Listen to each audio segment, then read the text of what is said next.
Okay. Okay. All right. Well, why don't we go ahead then? So this morning, I'm really pleased to have Kim Simard and Pat Romano with us from Dawson College.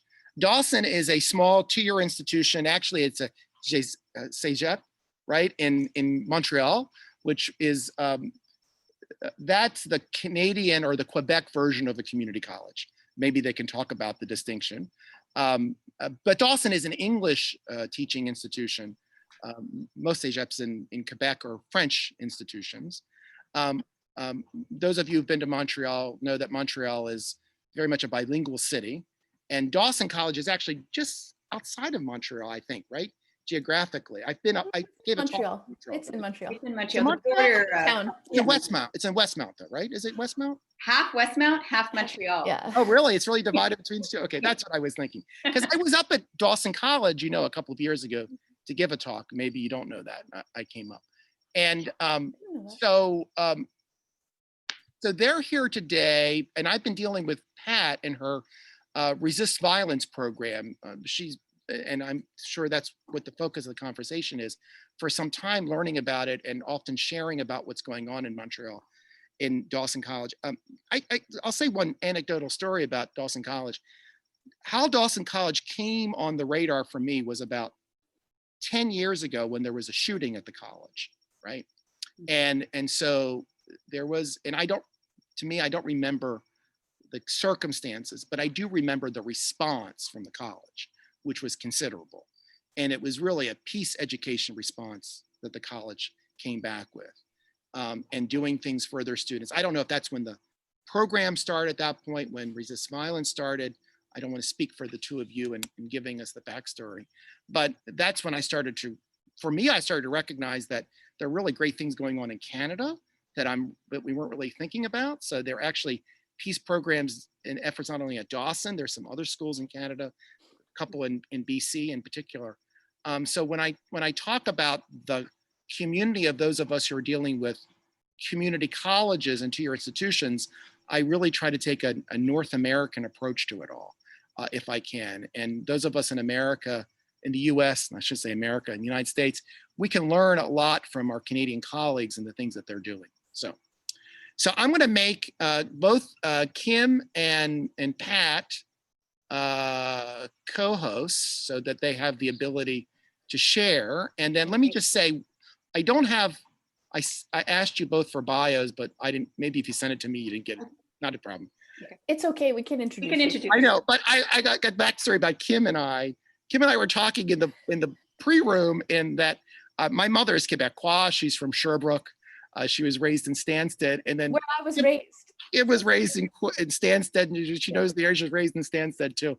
Yeah. So those of you who don't know me is that I am Canadian American, and so Kim and I have been in the same spots many times.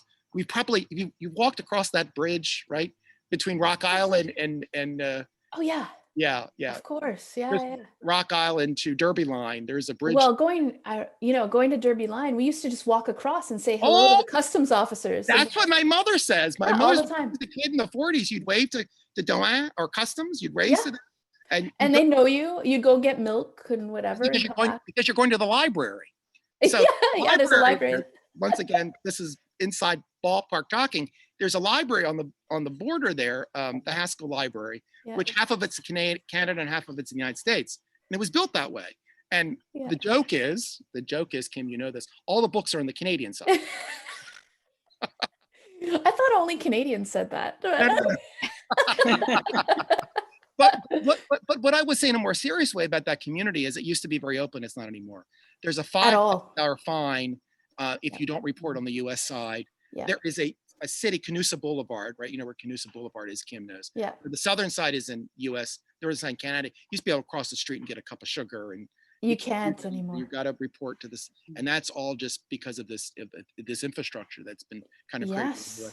Borders that are, overly militarized. But there's also this question too. I remember we can talk about this another time. Yeah. But my dad, he never owned a passport. Right. And so he'd find ways to get to the US to go play bowling with his friends, for sure.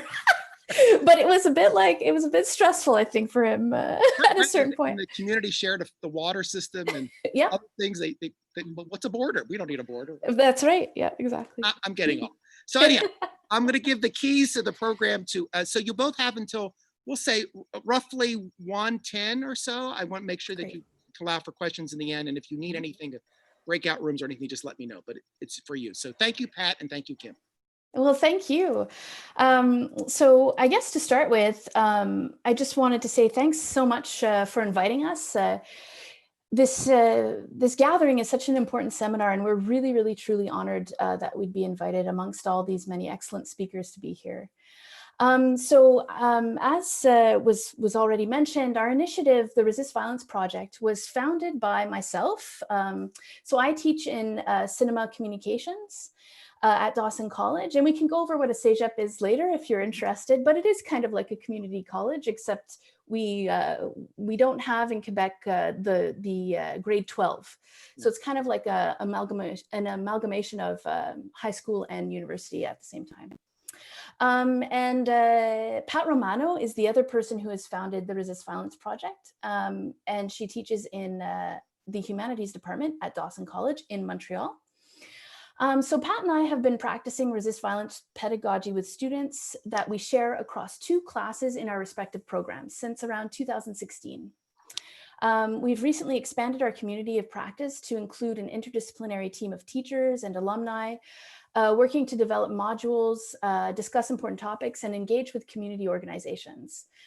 Today, we'll discuss a few key components of our research and practice, starting with the forms of denial that you may see in the classroom or that you may experience. And then we'll go into more detail related to like how to break through those encountered barriers, ways in which we have been successful in creating openings for engagement. And we hope that, well, oftentimes what we see and what we always hope is that this will result in a less polarized classroom. Especially when we kind of get students involved in collective efforts to use artistic activism. So we'll get into all of that as best we can. So in the 45 minutes that we have, I'm going to share the screen with you all here. Please tell me if you see this properly. Do you see the full like the slideshow version of the PowerPoint where it's taking the full screen? Mm-hmm. Okay, good. All right, so here we are, and this is our the title of our talk today is Embracing Social Change. I heard earlier that some of you were experiencing kind of like breakout rooms and doing other kinds of exchanges. We've kind of decided, because it's on Zoom, to kind of do a more traditional kind of presentation without any kind of pauses for discussion in the middle of it, but we did make sure that there's room for Q&A afterwards. So I hope that's okay with everyone today. And I'll just pipe in there to thank David. You know, he's been talking about this peace building seminar for many years. And I've been really interested to come, but we don't get very much funding at Dawson for trips. So when it went virtual, it was like a really great opportunity for Kim and I to come. So we're really happy to be here. Yeah, so maybe one of the things to add is, as Kim said, you know, we've been teaching together for the last few years, and this is where resist violence came. So the shooting that David alluded to, I think is kind of what gave the motivation, certainly to me, to take my teaching about peace to another level. And so I've worked on quite a lot of projects with a number of other people, and then Kim and I have started collaborating, I don't know, quite a few years ago. And then I think all of those collaborations have kind of ended up in the Resist Violence Project. So it's fairly new, but it's built on all these previous endeavors, right? And what we've learned from those other endeavors. So I guess I'll start with officially, I suppose. Yeah. Okay. So I think we all know this, but for those of us who want to address difficult social issues in the classroom, I think we realize that the classroom can be a minefield. Issues that are divisive in society can be are divisive in the classroom. Social justice issues connect to us in very intimate ways. They they relate to deeply held values and ideas. They connect to our sense of identity, our sense of a membership in a larger group. And because of all that, they are deeply personal to us. And I think probably as educators, most of us would admit that we've had those moments in the classroom where we felt the classroom, we felt ourselves losing control over the classroom. We started to worry about whether or not some people were being harmed. Some of our students were being harmed by what was being said. We could feel ourselves becoming defensive. Moments when we were encountering resistance from one or many of our students. We use the term resistance in multiple ways. So starting off to talk about psychological resistance. And psychological resistance is something that we all engage in. We can express it in different ways. We can express it through disengagement, through silences, through cynicism, through denial of the facts, through anger. Kim was talking a few weeks ago about an experience she had a few years ago, I think before Resist Violence, when she was teaching a class on the unrealistic conceptions of masculinity. And in that context, in the course of the discussion, she used the term rape culture. And immediately that led to a young man in the back blurting out, "There's no such thing as rape culture, come on." And Kim was kind of, she was affected by that, obviously, and she tried to engage him, asked him why he felt so strongly about it, and he just got up and left, and he never came back for the rest of the semester. A member of our Resist Violence community of practice was talking, she's a poet, and she teaches English, and she talked about teaching a poem that had to do with sexual assault. The poem itself was rather vague about what had happened and used the term sexual assault. So she also used the term sexual assault. But a young woman in the classroom called her out on that and said, she was raped. She was raped. A colleague last year was talking about an experience he had in the very first day of class when he was just going over his course outline. And his course outline included a land acknowledgement, something which quite a lot of teachers in Canada are doing now to try to meet the recommendations of Canada's Truth and Reconciliation Commission, you may have heard of, into residential schools. And as he was leaving at the end of the class, one of his male students walked out and said, "Well, I know this class is going to be biased." And just a few weeks ago, I received an email from a student who told me that he couldn't do a small assignment. It wasn't because he hadn't tried. He spent 3 days, but he felt the article that he was supposed to reflect on was just so offensive in his mind to soldiers. And he, his family was embedded in the military, that he couldn't do anything. And so he reached out to me, which I was really grateful for. He wanted to start a conversation, but I realized that, one has to handle these moments very delicately. So I think what is unique about our pedagogy is we're starting from that premise, as the title says, psychological resistance expected. And this is certainly confirmed by so much psychological research into how difficult it is to change people's ideas, to change people's values. And of course, we're living that in our politics, in our societies, right? Canada and the United States and so many others. In a really interesting book, States of Denial, sociologist Stanley Cohen suggested that denial was something that we really didn't understand very well. Even psychologists don't really understand very well, but that it's such a presence in our lives, in our individual lives, and in our political and social lives.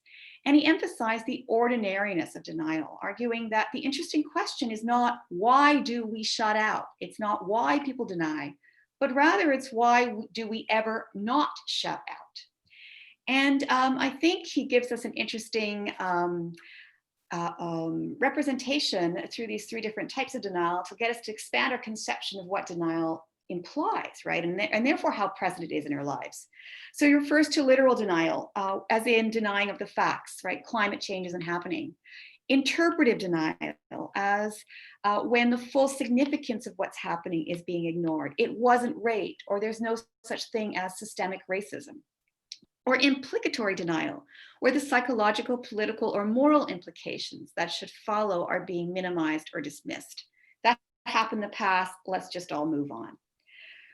With this premise as a starting point, I think that's what is unique about this pedagogy. It asks us to think about different questions. It asks us to start thinking about how can we increase our chances of breaking through, creating classroom contexts where constructive conversations can happen. Should we really start with an opening question like, what do you think about the term white supremacy, and expect everything is going to unfold well?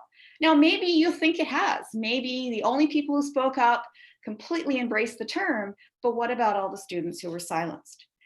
We increasingly are coming to recognize that some images and language may be harmful to some of our students, but shouldn't we also ask whether there are images or languages that might be counterproductive, by both increasing a sense of anger towards the other or automatically triggering psychological forms of resistance?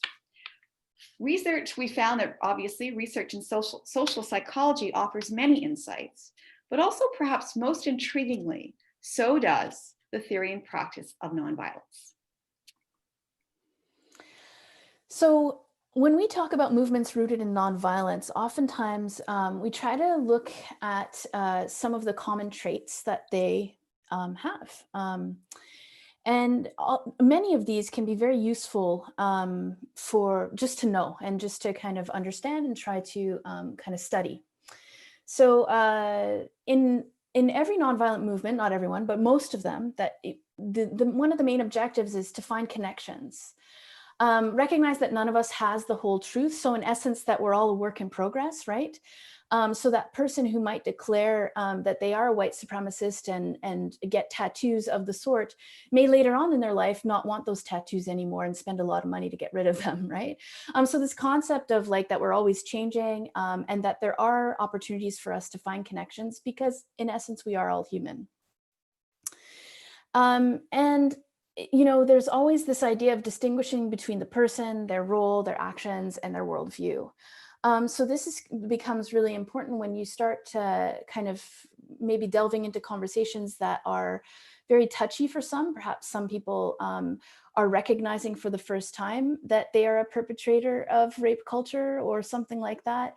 So it's very difficult to kind of say that's bad and that's only bad, right? Like, so nonviolent movements in general will try to kind of differentiate between these two things to a certain extent. I have a whole other thing that we could say about counterculture, about cancel culture, but that's a whole other presentation, I think. And then there's this idea of like nonviolence aims to engage with a rational kind of argument, but it also aims to kind of get our emotions behind what we're thinking rationally, or to use our emotions to see things in a different light. And I think this is kind of really pertinent when you start thinking about developing a pedagogy around these ideas. If we talk a lot about nonviolence and the theory behind it, it has more to do with persuasion than it does with coercion, right? It doesn't necessarily want to humiliate others in order for there to be kind of movement towards understanding someone else's point of view. And then this is the interesting part, is that most nonviolent movements require some kind of unexpected or surprise element to bring breakthroughs, for people to kind of recognize, like, oh, I didn't realize that I had seen that in that way, and I didn't realize that my worldview was really affecting you to this extent. And so there are so many unexpected, artful, creative ways that nonviolent movements use to do that. So when we talk about a pedagogy that's rooted in nonviolence, well, the interesting thing is that it's actually not that difficult to engage. When we need to go deeper and find multiple entry points, for sure. I think this is what every classroom aims to do. And I think that if we use nonviolence as kind of like a ground, like a foundation, we can, to a certain extent, kind of aim to engage students like intellectually, emotionally, creatively, very similarly to the way nonviolence theory does. So oftentimes when we talk about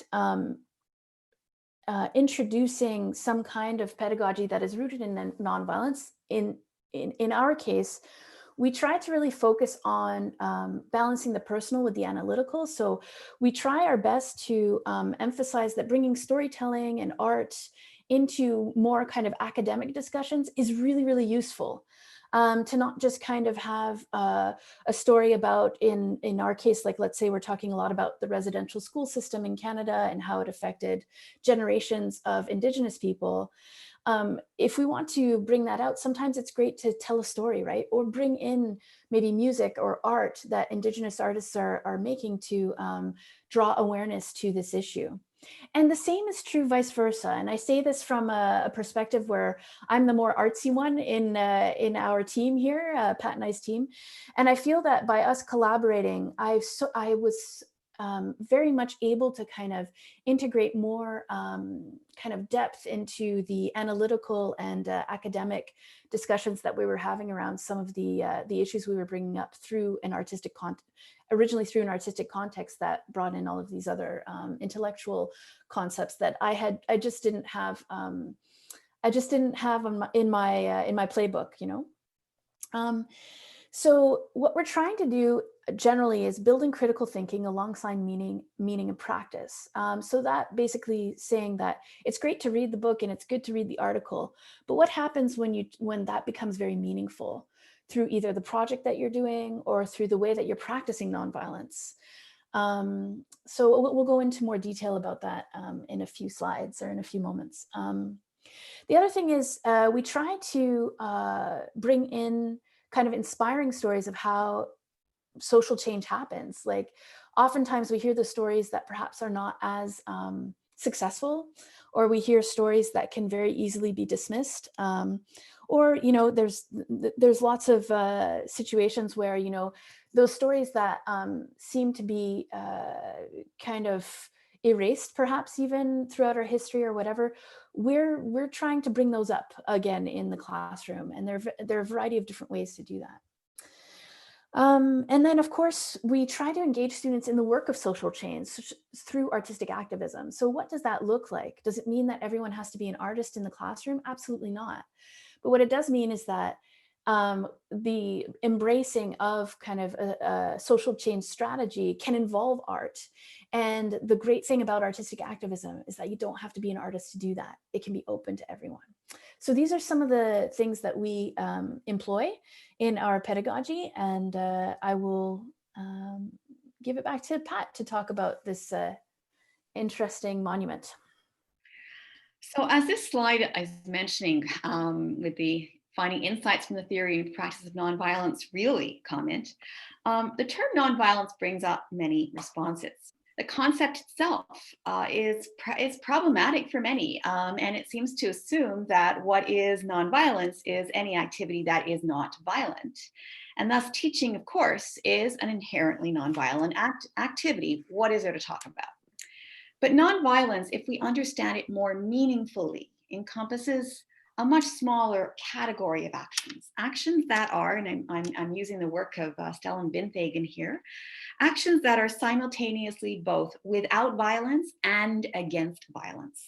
And it's these kinds of actions, which if you delve a little bit deeper, has a transformative potential that few of us recognize.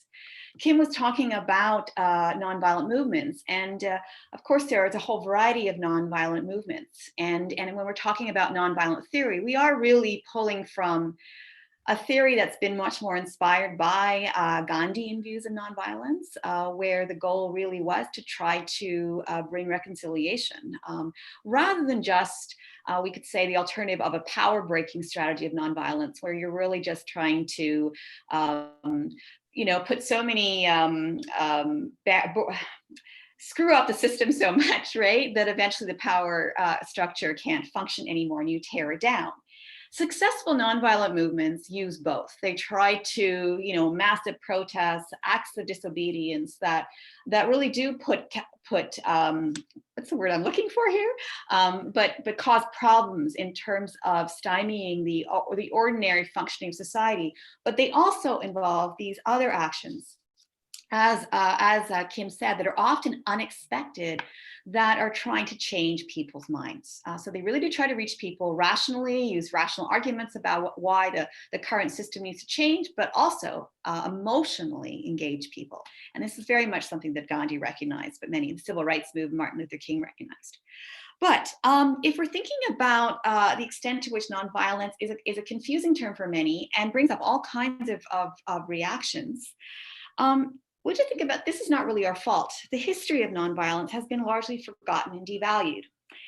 Be realistic. It can't really work against those who are willing to use violence. But this little monument, which I'll tell you where it is in a moment, it's actually quite a revealing one. It shows us that nonviolence actually can work against those who are incredibly brutal, but also offers a revealing example of how successful nonviolent movements can be forgotten.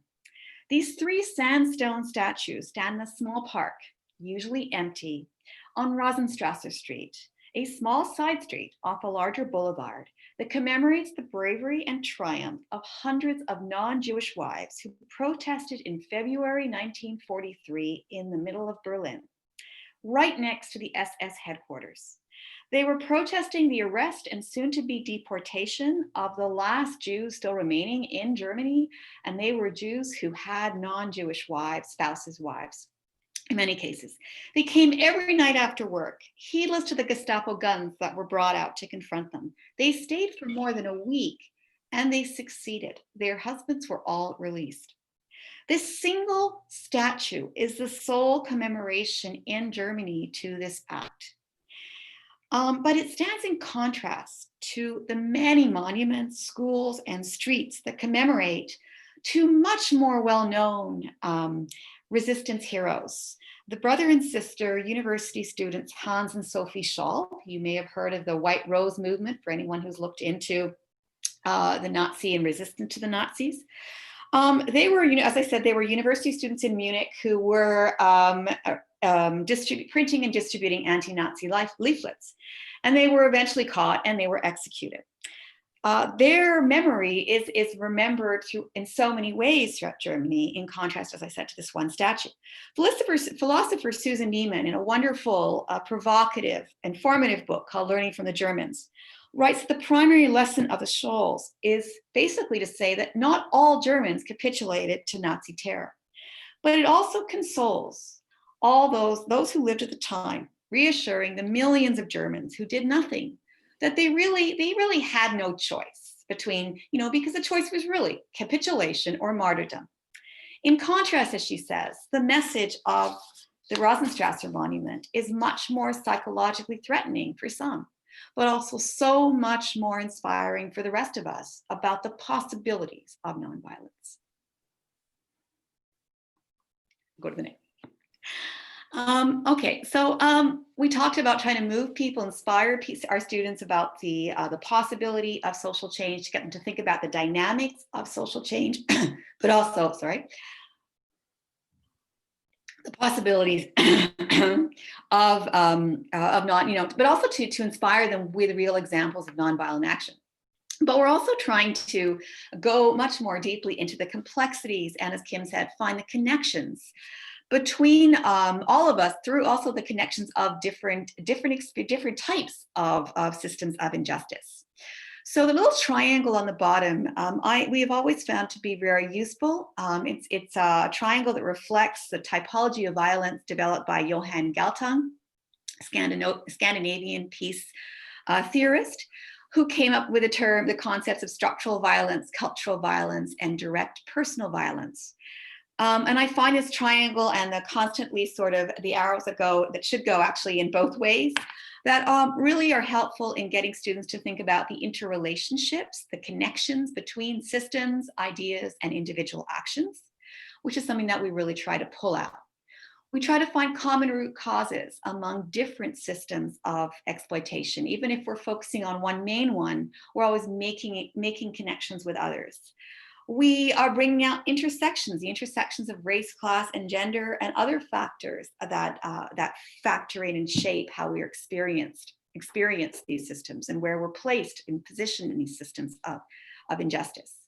We avoid simplistic binaries of guilt and innocence and reveal rather a complex web of complexities, of complicities that entangle us all and contribute to a world where many different people's lives are seen by others as having little value. As we delve into complexities, students are hopefully coming largely on their own through their own self-reflection that we're hoping to provoke, to recognize how they are situated within systems of privilege and disadvantage, but also find the psychological safety in understanding how they have come to act and behave the way they do and think the way they do. This hopefully brings students to reflect on what Megan Bowler calls our inscribed habits of emotional inattention. The word habit, and I think is really significant here, that we engage in, perhaps engage in supporting systems of injustice as an unconscious habit she's pulling out there. And of course, emotional inattention is another way of expressing the term denial. So hopefully students come to reflect on their own participation in these environments of denial in which all of us are embedded. And finally, we hope they come to see that resistance and change is possible. So how do we do this? How do we do all of this? How do we make sure that students are reflecting perhaps on their own denial, on their own implications in systems of injustice, without a big blowout, or without polarization in the classroom, or without silence, without people just kind of shutting down and being like, I can't be a part of this?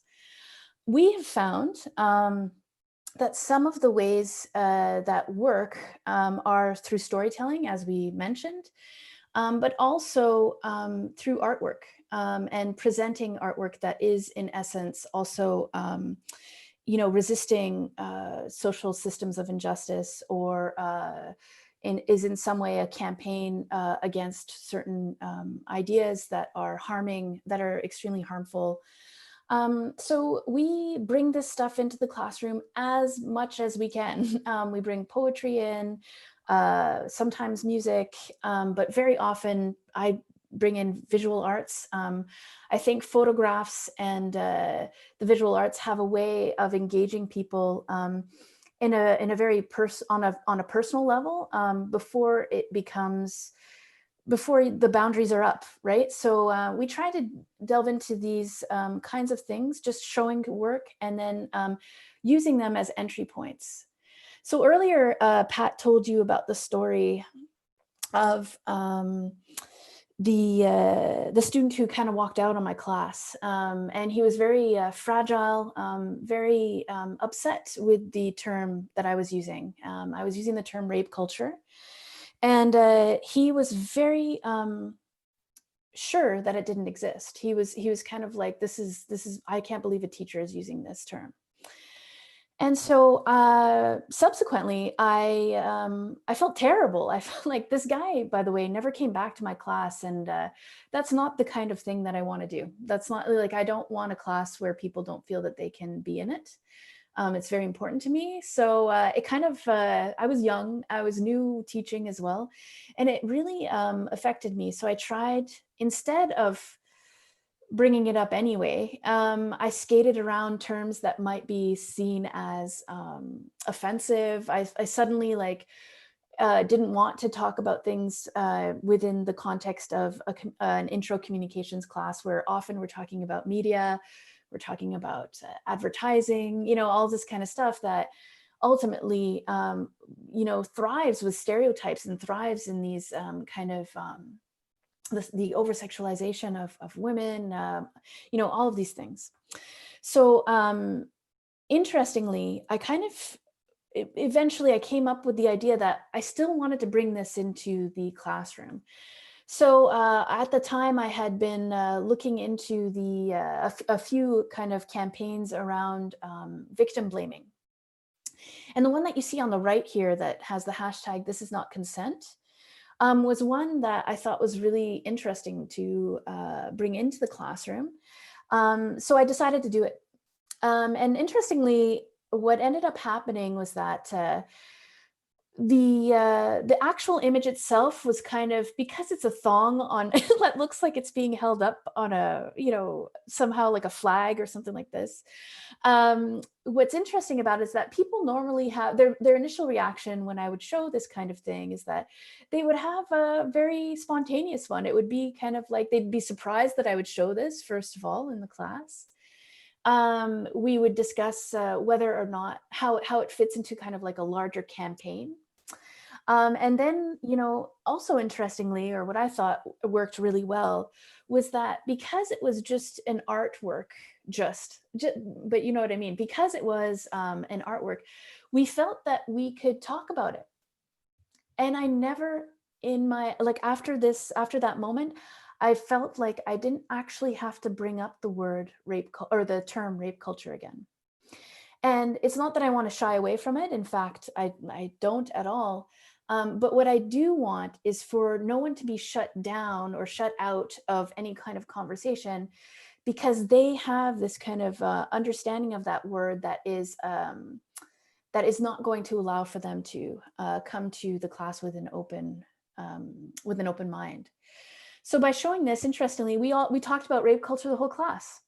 And also interestingly, the research related to this campaign was very interesting. We realized that there wasn't just like people creating kind of memes and things like that, but there were people who were creating tattoos. There were a variety of people who did research in the class about the history, like where does this come from?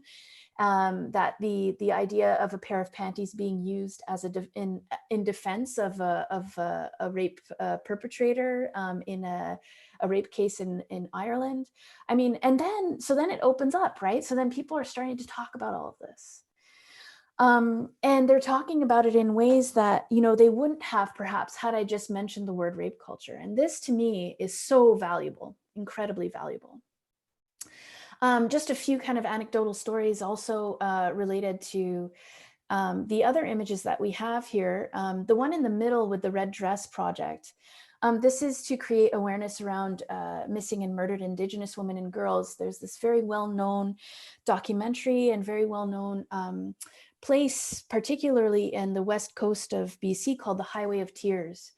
And this was a highway where Indigenous women were being abducted and they were being murdered and harmed in as many ways as you can imagine.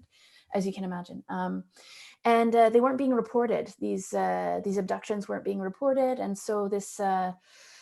Indigenous communities around Canada were kind of lobbying to get the government to be more stringent with the law enforcement agents in those areas that were very racist and were adhering to very, very biased ways of managing any kind of cases that were dealing with these missing and murdered Indigenous women. So to use it as an artistic activist movement, there was an artist by the name of Jamie Black who decided that she was going to use the color red and the red dresses as kind of a symbol of these women who have gone unnoticed, or their cases have gone unreported, or that are not being followed up with properly. And so she does installations all around Canada to cause awareness around this issue.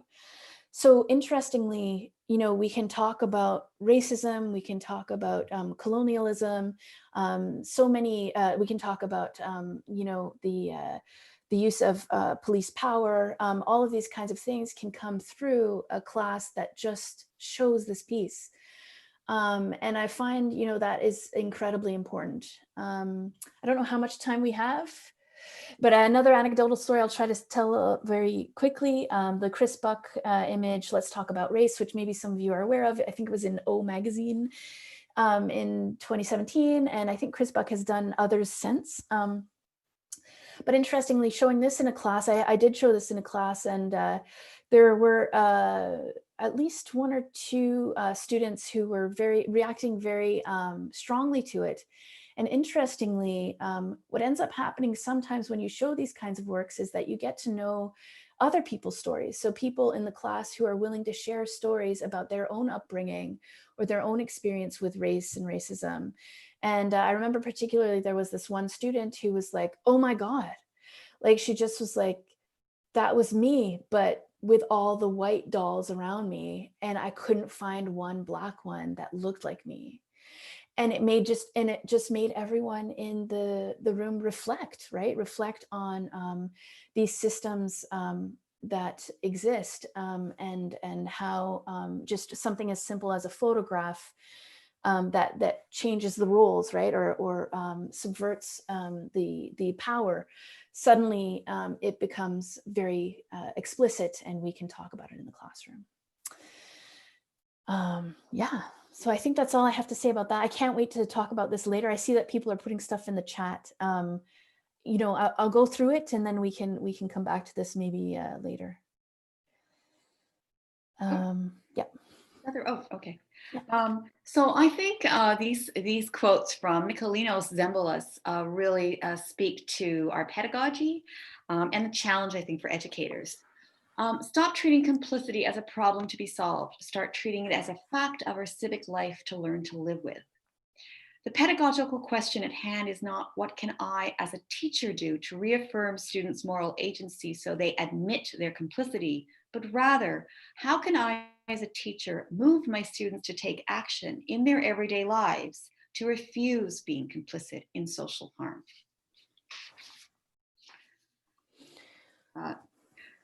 I think you shifted around the slide, so you threw me off there a bit, Kim.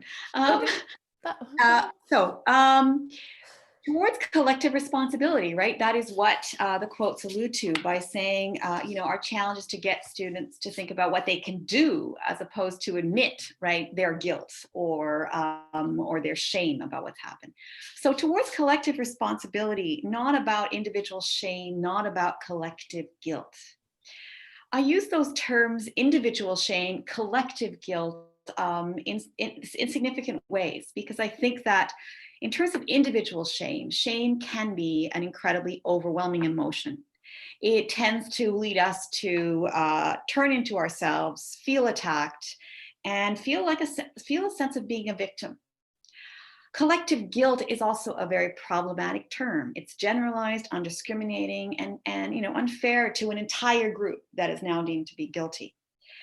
In contrast, if we separate these concepts and talk about individual guilt and collective shame, we have responses that can indeed be productive.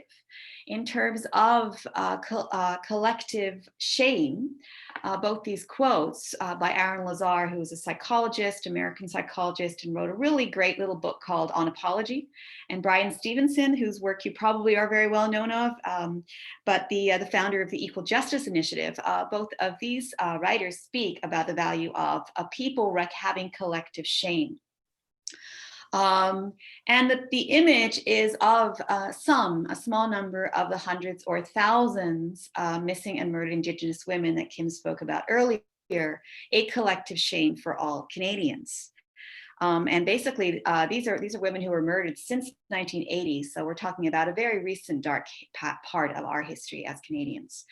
But as Bryan Stevenson points out, you know, and he's talking here in the context of the United States and slavery, he says, without shame, you don't actually correct. You don't do things differently. You don't acknowledge. But ultimately, fostering guilt and shame is not our intent at all. Instead, we hope to inspire students with the creative power of resistance, both by using examples from the long history of nonviolent movements, but also, as Kim is pointing to, engaging our students to create their own. So interestingly, when students start becoming more critically aware and critical thinkers and aware of some of the issues that are going on, not only in society, but perhaps in the lives of people that they're sitting next to, or because of these discussions that we have, what ends up happening, hopefully, if we have been successful in creating a group of people who want to take collective responsibility, is that, you know, they take on a topic or an issue that they think is important to them, and we request that they develop some kind of artistic activism, and that art in the most broad sense of the word. In my practice, what's happened in my classrooms is quite interesting. I just wanted to share this quick story, is that there was a student, we do pitches. So people pitch their ideas of like what kind of art they would like to do, what kind of project they'd like to do.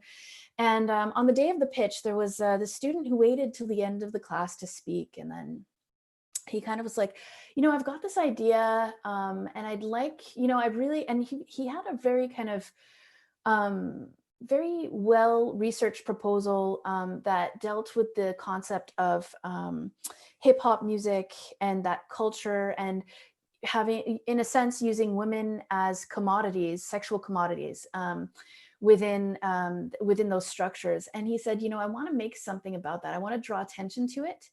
And so he said he wanted to use album covers and kind of replace how the women were being represented with men, right? Or at least show them in comparison. And then he kind of was very sheepish. He's like, but I really feel weird about this because I'm white and I'm a guy, And then from the back of the room, this voice comes in and says, whoa, it can't just be me. And this voice came from one of two Black students who were in the class. Also, this voice was also a woman's voice, right? And she kind of was like, no, like, if it's just on my shoulders, this isn't going to work. Like, we have to kind of find a way to delve into these issues and to speak up about them. And so she became kind of like the inspiration for this very sheepish kind of like white guy who's in the class, who's kind of feeling like it was important what he had to say, but did it really have to come from his, was it okay, or was it justified from his perspective? And he got confirmation right away. So we try in our groups to kind of find a way for us all to kind of get involved in each other's projects, but also in the development of a collective action that sometimes results in a gallery, or not so gallery, in a hallway exhibit or whatever that we can do to show the work that people make in the class.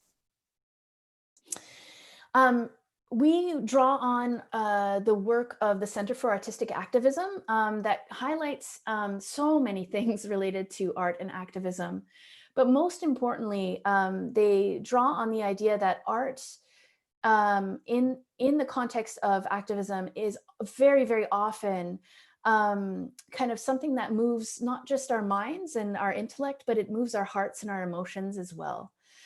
And the other thing that they often say is that they kind of see it as like art that doesn't necessarily always look like activism, and activism doesn't always look like art. But if you have thousands of people taking a knee at a Black Lives Matter protest, that is in essence a symbol. It's an artistic symbol, and it's performance art. And even though it is probably not planned, or in some cases maybe it is, but even though it is spontaneous and all these kind of things, it is still artful. It is falling in the category of performance art. So we can kind of look at it that way.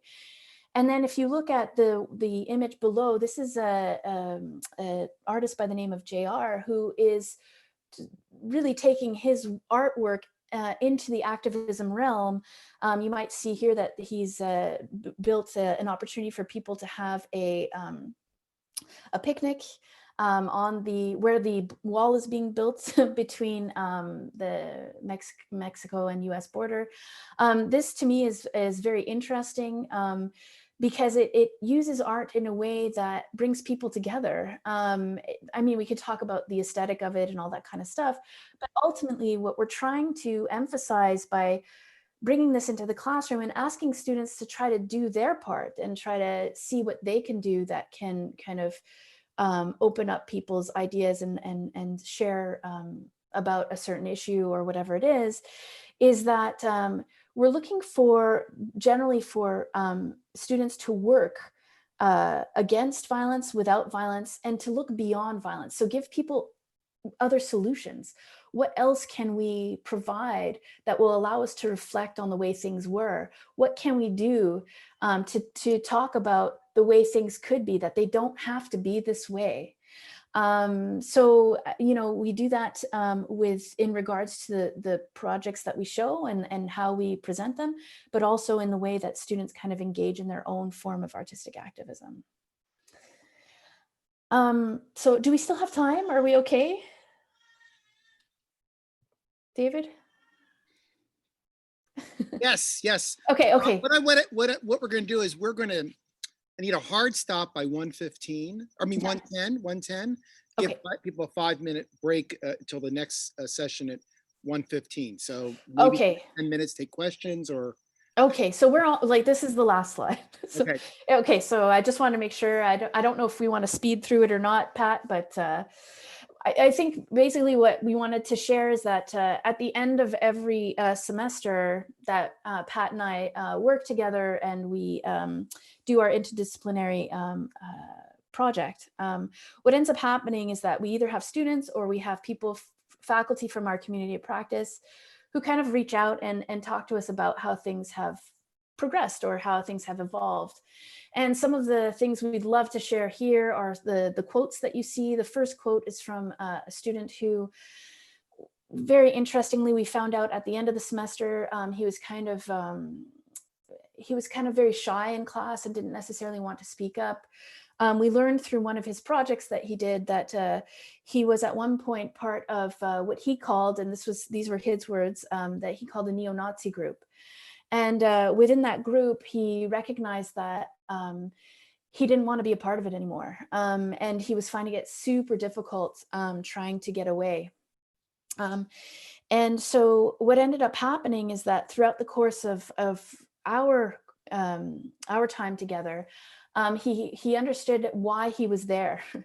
And he expressed that. So he said now he understands how violence works, and it helped me be less ashamed as a result. So this is what we're aiming for, right? For there not to be necessarily that we're understanding that each person who comes into our class is a work in progress, and that we're all trying to understand ourselves and also our complicity in all these different acts of harm.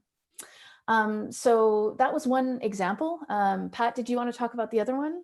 Sure, really quickly. And just to go back to Kim's example, he also started to, in the course of the class, and we knew that, and we found out later, is to sort of challenge this group he was part of, challenge their ideas about violence, start speaking about nonviolence. So, his relationship, his thinking really did change in a fundamental way.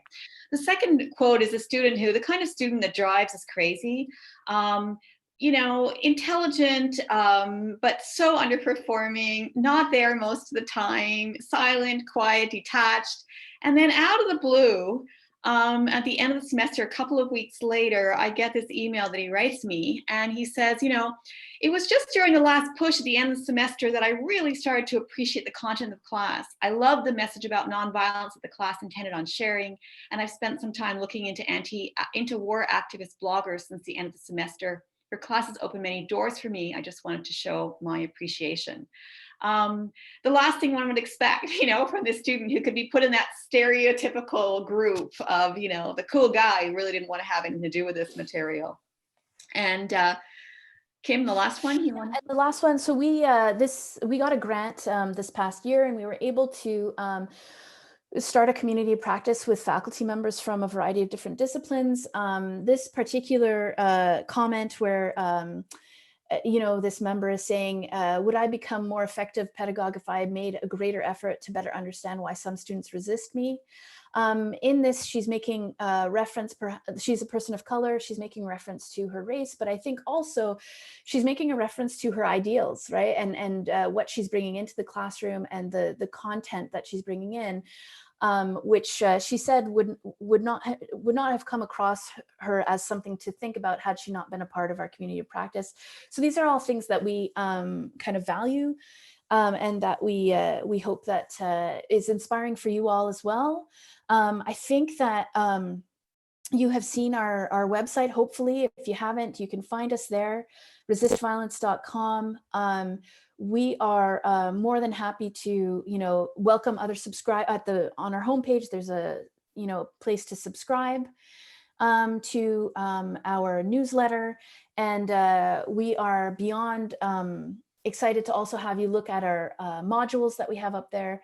Give us stories, share with us some of the things that maybe worked or didn't work, or things that you feel that you think could work better. We're more than open to that. In fact, in every page of our modules, there's little places where you can put information and share information with us. And there's also this other thing too, which is that, our community practice worked really hard last winter to publish some blogs. So we've got some interesting kind of reflection, particularly those who are in the arts, on the effect critiquing artwork has in the classroom and how important that could be. There are other things related to, the concepts of violence and nonviolence. We've reviewed films on there. Pat reviewed that book that she spoke about, learning from the Germans. So yeah, that's us in a nutshell. And I'm so sorry to take a bit longer than we had anticipated. Yeah. Let's take some questions. We'll carve out 5 minutes or so for questions. So just go ahead and open your mic. We're all good, nice people, so we won't step on each other's toes. So if you want to open your mic and ask a question, go right ahead. Looks like Sarah.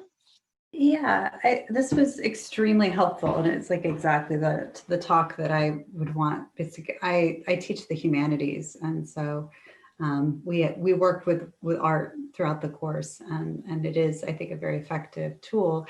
The thing that I'm curious about and nervous about is the amount of people in the last few months who have become enamored with conspiracy theories and who might not be having the same shared reality when they come into the classroom that a lot of us have. So there's a difference between just denial and then also adopting a completely different worldview. And I was just wondering how you would handle that.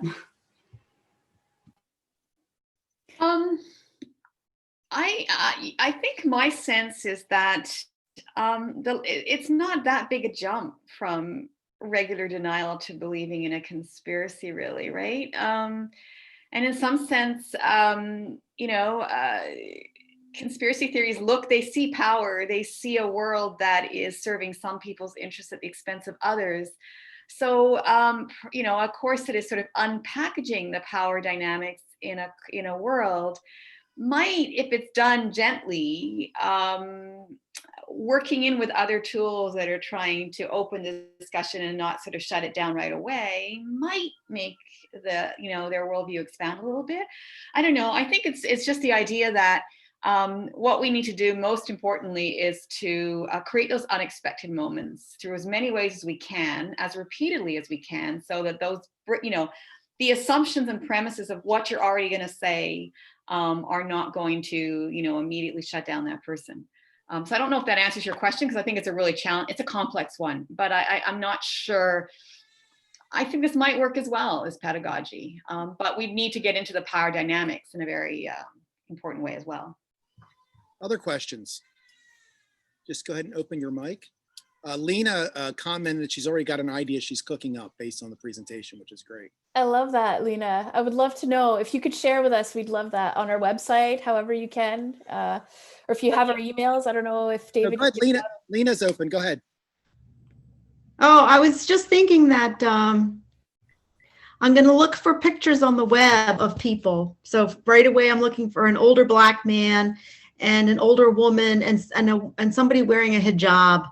And I'm going to make up a little story, since I teach nursing, about what's going on with this patient, and then have students guess what's really happening behind the scenes and talk about it. So I'm all excited.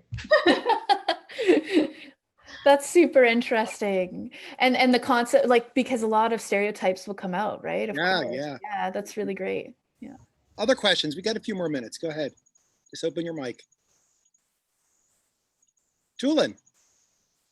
I was interested in the comments made about artistic expressions having to do with nonviolence. We have, of course, a number of them here in Washington, D.C. I was wondering how you would view the memorial to the Vietnam War. Wow, we actually bring up that memorial sometimes. Pat, you've actually seen it, correct? I've never seen it, but I actually think it's quite smart. Yes, I have seen it. And when I taught peace and justice, I would take students to view the Vietnam Memorial because it can be, I mean, is it a repudiation of war? Mhm. Is it a statement of nonviolence in a sense Yeah. that it shows what war does and the number of people who have died? Yeah. It's, Mhm. Yes, and I think, you know, if you're bringing students to that, that is beyond like, because the art in the broad sense includes memorials. We talk a lot about the memorials that we have here. In fact, we do. Pat and I teach the film Polytechnique, and it's because one of the first Montreal shootings happened in 1989 in Montreal, and it was geared toward, like, the killer wanted to kill as many women as possible. He went into an engineering building, and so there are many memorials around this idea, and so we talk about memorials a lot in the class, and you know, I think it's important to bring them up because these are historical artifacts. And there are many contemporary artists actually who are doing, there's one based out of New Orleans doing some interesting memorials that are paying tribute to slavery in a way that is not necessarily just a plaque or just something simple, that it's a complex, moving, artistic memorial, right? So I think that going that route and studying memorials is beyond important, and having like a critical lens on how to do that, right? Like, do you go to this and say, is this anti-war or is it not? yes, Is it glorifying, right? Yeah. to me, it looks like a graveyard because it's below, Yeah. Mm. below the earth with all these names. I think we're gonna have to call it there. I'm sorry, Oh, but it's I okay. have a lot of questions. So Kim and Pat, make sure you put your contact information in Should the, we put it in the chat? yeah, and if everyone, we can give them all a kind of show our hands, is always the kind of the best Thank way. you. Thank you so much. I want to remind people, this is for Kim and I, this is the only way you should ever buy maple syrup. Yes, that is. Oh, you got it. It should only look like this, then you shouldn't buy it. It has to This is correct. Kim and Pat, you're welcome to stick around for the next couple sessions. It's really your call if you want to stick around. Where I do Julia have to go. Delafield I've got is, parental duties, but thank you so okay, much. okay. I really appreciate it. Okay, Bye, great. take care. Thank you so much. Yeah, thank you so much. Bye. Yeah, take care. All right, thank you, Pat. Thank you, Kim. Julia, I'm going to give everyone 5 minutes to kind of freshen up, grab their lunch, and then we'll start back. Julia's from University for Peace. Are you physically in Costa Rica? I am indeed in Costa Rica. So we haven't landed stateside yet. We were in Montreal, and now we're in Costa Rica. So we are definitely having a bit of an international day. Can't complain about that. So take 5 minutes, everyone, if they need to turn their screens off, but come back in 5 minutes and turn your screens back on, and then I'll turn it over to Julia.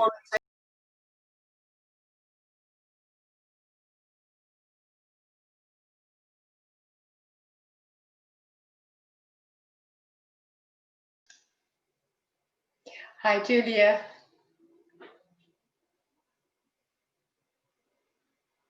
It's Fran. Yeah, I was scrolling through who was in here and I saw your name. Ooh, How you doing? It has been a while. it has indeed. I'm doing great. How about you?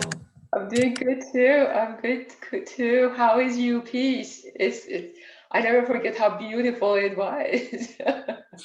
Thank you. Yeah, it's beautiful. It's been a weird year, of course. We have like a tiny little cohort of students because they did a hybrid thing. So we have small classes anyway, right? We usually have 150 students or less. And this year, I think we have about 40 on campus and the rest are all online, which is weird. We're doing it. Yeah, especially for such a beautiful place like that. You want it to be always well attended, and kind of Exactly. Yeah, it's not quite the same thing online. You try, but it's difficult to share the sentiment. Yeah. Well, I always think of you, and I always really cherish the experience that I had at UP that summer. Oh, thank you. That's nice. Well, it's funny. I'll talk today a little bit. One of the things is that we do these study abroad programs, and we tried. Yeah. Yes. So Julia, I just made you co-host, so you should. Oh, thank you. you need to share anything. So I think we'll come back. And Fran, nice to see you, because Fran's going to be presenting after Julia today. Ah, nice. Together with Katie. We've got all our time zones in, because Fran's on the West Coast. And Julia, are you in Mountain Time? Is Costa Rica Mountain Time, or what are you? So we don't do daylight saving time. So right now we're in Mountain Time, but a couple weeks ago we were in Central Time. Okay. So this time of year is actually very confusing. I had this incorrectly on my calendar, and luckily I caught it and noticed. Well, but last week, I mean, and I'm not making fun of my West Coast friends, but we did have a few students who clocked into the webinar at 3 p.m. Eastern time. And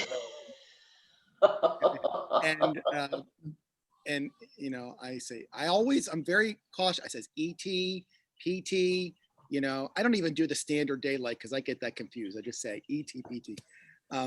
But I probably should do like the news networks. They'll say 12, you know, 11, 10, 9. They'll do it like that so you know what zone you're in. So I know it's confusing. Anyhow, I think we're all back, or we're coming back. So I am really pleased that Julia Delafield is with us today from University for Peace. She's with the Center for Executive Education. I don't think I've worked with you, Julia. I've worked with your colleague. What's your colleague's name? Remind me. Mukherjee. Yeah. And I've worked with him and Mahan, and I know for many years, I used to work with Nashua Community College. They used to bring students down. And I know they don't have a program anymore, but I know that worked. And I mean, the idea of visiting UPs, taking your students down, taking a study abroad trip to Costa Rica, wow, if you can kind of figure that out, and I'm sure Julie will touch upon that. I'm not going to give a real formal introduction. I have everyone click to their LinkedIn. I'm a big believer in LinkedIn. So if you want to read about Julie, I know she's got a master's from AU and a master's from UPs and so forth. Read about her background. You can just kind of look at that. So I am really pleased that she's here. Julia, I've got 1:20 on my clock. We'll go to about 2:10 total time, and then take a hard stop at 2:10, give people 5 minutes. So you've got a good solid 50 minutes of whatever you want to do. And if you need to break out or anything like that, I can do that on this end. So Julia, without any further ado. Okay, let me just put up my presentation here to look at with you guys. All right, can everybody see that? Okay, thumbs up. All right. So hi, good afternoon. Nice to see you guys. I'm actually glad that I got to sort of snoop the last end of the last class so that I could see a little bit, browse through who was in here. My name is Julia Delafield. I'm the director for the Center for Executive Education at the United Nations established University for Peace. And I'll tell you guys today really quickly what that is. Just to get started, this is made to be very interactive. I definitely don't believe that I have tons of knowledge to impart so much as I would like to get people thinking about their own situation. Sorry, to go back just one step, we're looking at global citizenship education as a pathway to empathy building and peace, with the idea of how do you do this in these crazy times when the world is a little bit more complicated in some ways than it was a year ago. So what I'm hoping is that not only will I share with you guys a little bit, but more than that, that I'll give you guys some space to have some conversations. So if possible, I understand it doesn't work for everybody, but if it's possible to turn on your webcam and be present, we will do some breakout rooms and things like that as part of the next 45 minutes. And we always say at the Center for Executive Education that the guests make the party. So I'm hoping we can have a good conversation today together. So just to go over the trajectory really quickly, I'm hoping I judged time well. I was realizing, reflecting on this, that I was on maternity leave right before coronavirus. So it has now been slightly over a year since I have given a presentation because I haven't done any online, surprisingly. I just somehow haven't. And I haven't been face-to-face with anybody since November of last year, October of last year. So hopefully I judge this right, but the idea today is just quickly do a fun way of looking at introductions. I'm sure you guys have had some chances to get to know each other a tiny bit. but then we'll talk about what the University for Peace is as sort of a basic context, because I think it will help you guys understand why I'm passionate about global citizenship education. Look at the context of the world we're in right now. And then what I want to do is really briefly present a framework for problem solving called appreciative inquiry, which maybe some of you guys have some experience with. If not, if yes, great. If not, great. But then we're going to actually apply it and look at or think about global citizenship education in our own institutions and how we might build towards having more of that available.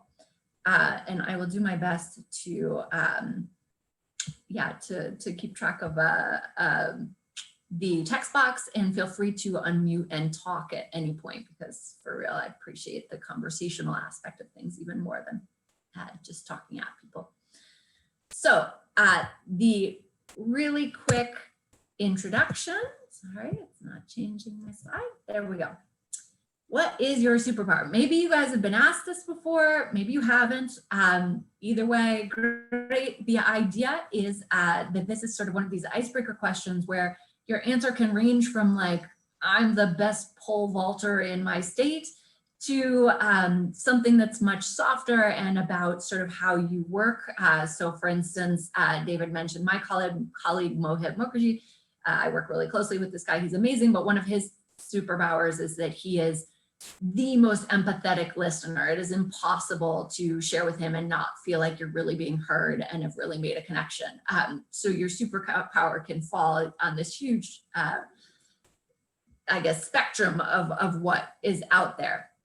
So this will just be a 2-minute thing, and it's sort of just to get the energy up. But if we could go into, now David, can I do breakout rooms? I'm hoping we can do just like a 2-minute, 3-minute breakout room with groups of 2 to share what is your superpower, and more importantly, when did you how have you realized that that's your superpower? Because sometimes telling that story, even in your own head, of when you've seen this in action is the most powerful part. All right, Julie, I'm setting up 11 rooms. We have 22 participants.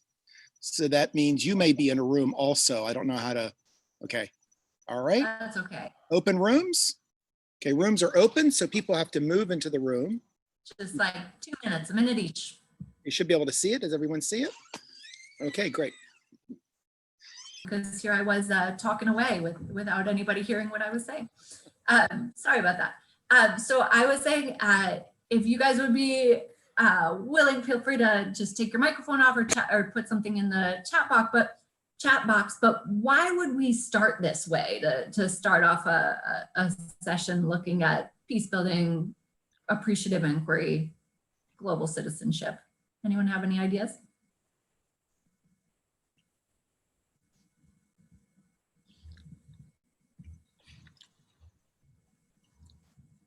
No. To make us feel like we have something to offer, maybe to start us feeling good about ourselves. Feel good about yourselves. In the chat box, we've got, get confidence, validation, connections. So definitely connections, always important in any sort of process that we're running. But also, I think it was Lena who just said it, this idea of starting with strengths.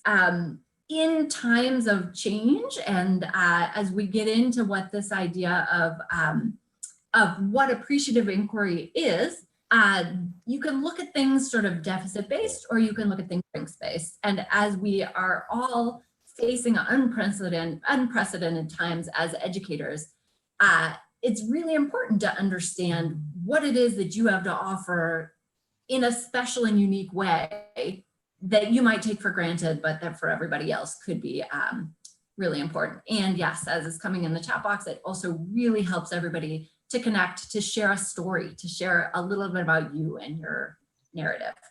So thank you guys for participating in that. Okay, so really quickly, do you guys see the chat box when I have it up, or do you just see my screen? Just my screen, I hope, yeah. Okay, good, thank you. So I wanted to quickly introduce myself and share what my superpower is, because it will set the tone for this talk and sort of why I'm sharing with you guys today. I grew up, I'm talking to you from Costa Rica. I work with the University for Peace, but I grew up in rural upstate New York. And at the ripe age of 17, I had left the country all of once on a class trip to England for 1 week. But I really didn't know for sure what I wanted to do with my life, I didn't know what I wanted to study at college. And I was lucky enough to sort of stumble upon the opportunity to go spend a year in Brazil doing a Rotary exchange program. Rotary runs youth exchange programs that you can get scholarships to. They offered me the opportunity to go to Brazil for a year. My memory of the trip there is definitely, it was an overnight flight, and I believe I cried all night on the plane, just asking myself what in the world I was doing while my friends were packing off to go, one state over to go to college. I was going to this foreign country. This was back in the late 90s when, this was not a common thing to be doing, but it definitely set my trajectory for appreciating the mindset and reflection that global connections offer to us. I got to Brazil and quickly learned that I actually could learn Portuguese fairly quickly. I took a weekend Portuguese class before I left, but I was able to get the language under my belt, make real connections. And the other thing that came out for me, at 17, I was actually older than a lot of the other exchange students who were there, and Rotary sort of put me in a leadership role amongst the other students. And that also really helped me understand myself and my strengths. And of course, as you hear and see with everybody who has these experiences, it really helped me reflect on my home and my country and what was going on in the United States as well. So fast forward a little bit, I went back to college, I studied abroad in college. I, right out of school, was able to get a job with Rainforest Alliance, which is a really great NGO that does environmental certifications around the world.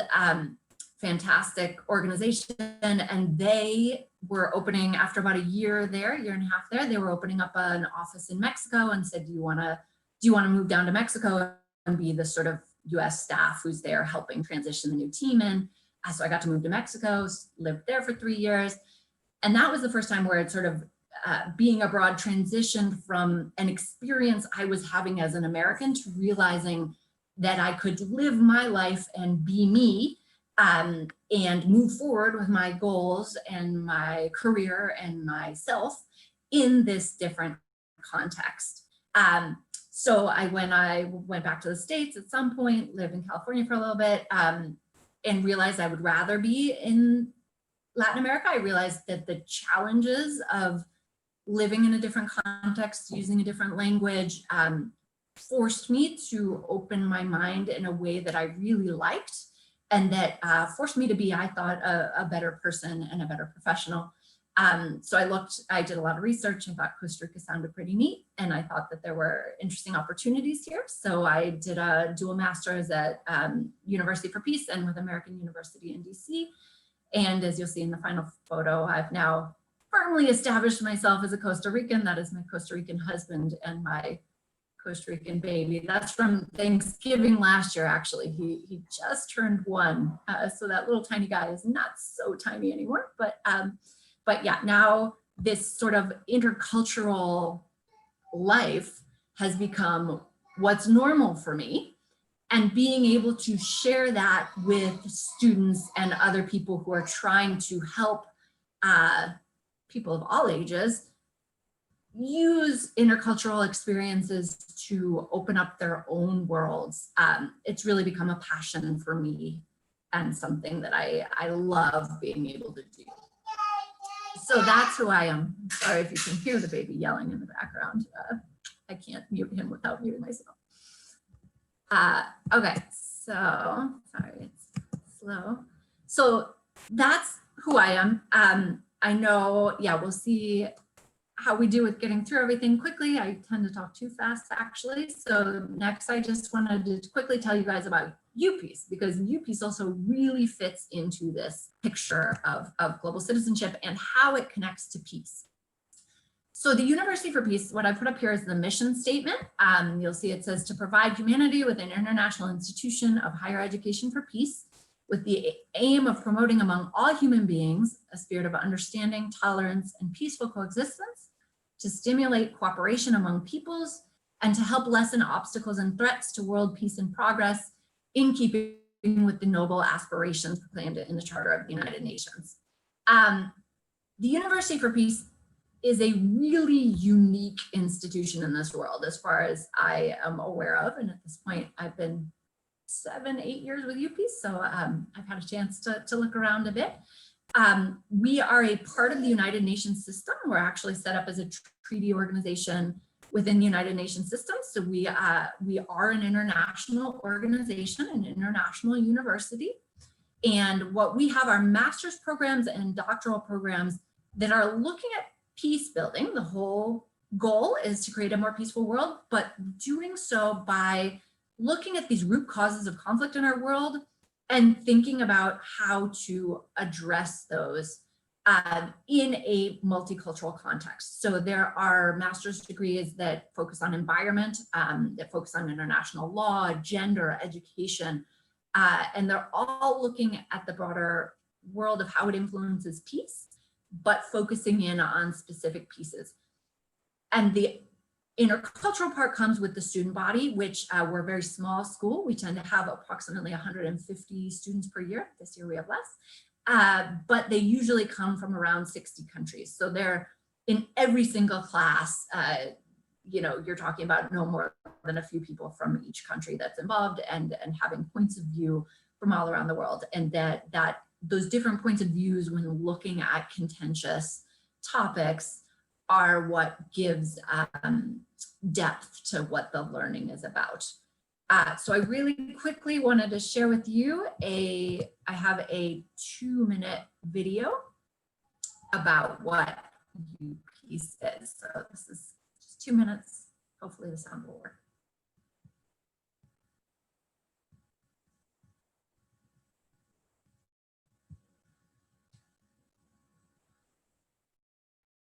So you want to know about the history of the university. Of course, the fish became to existence because of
Sorry.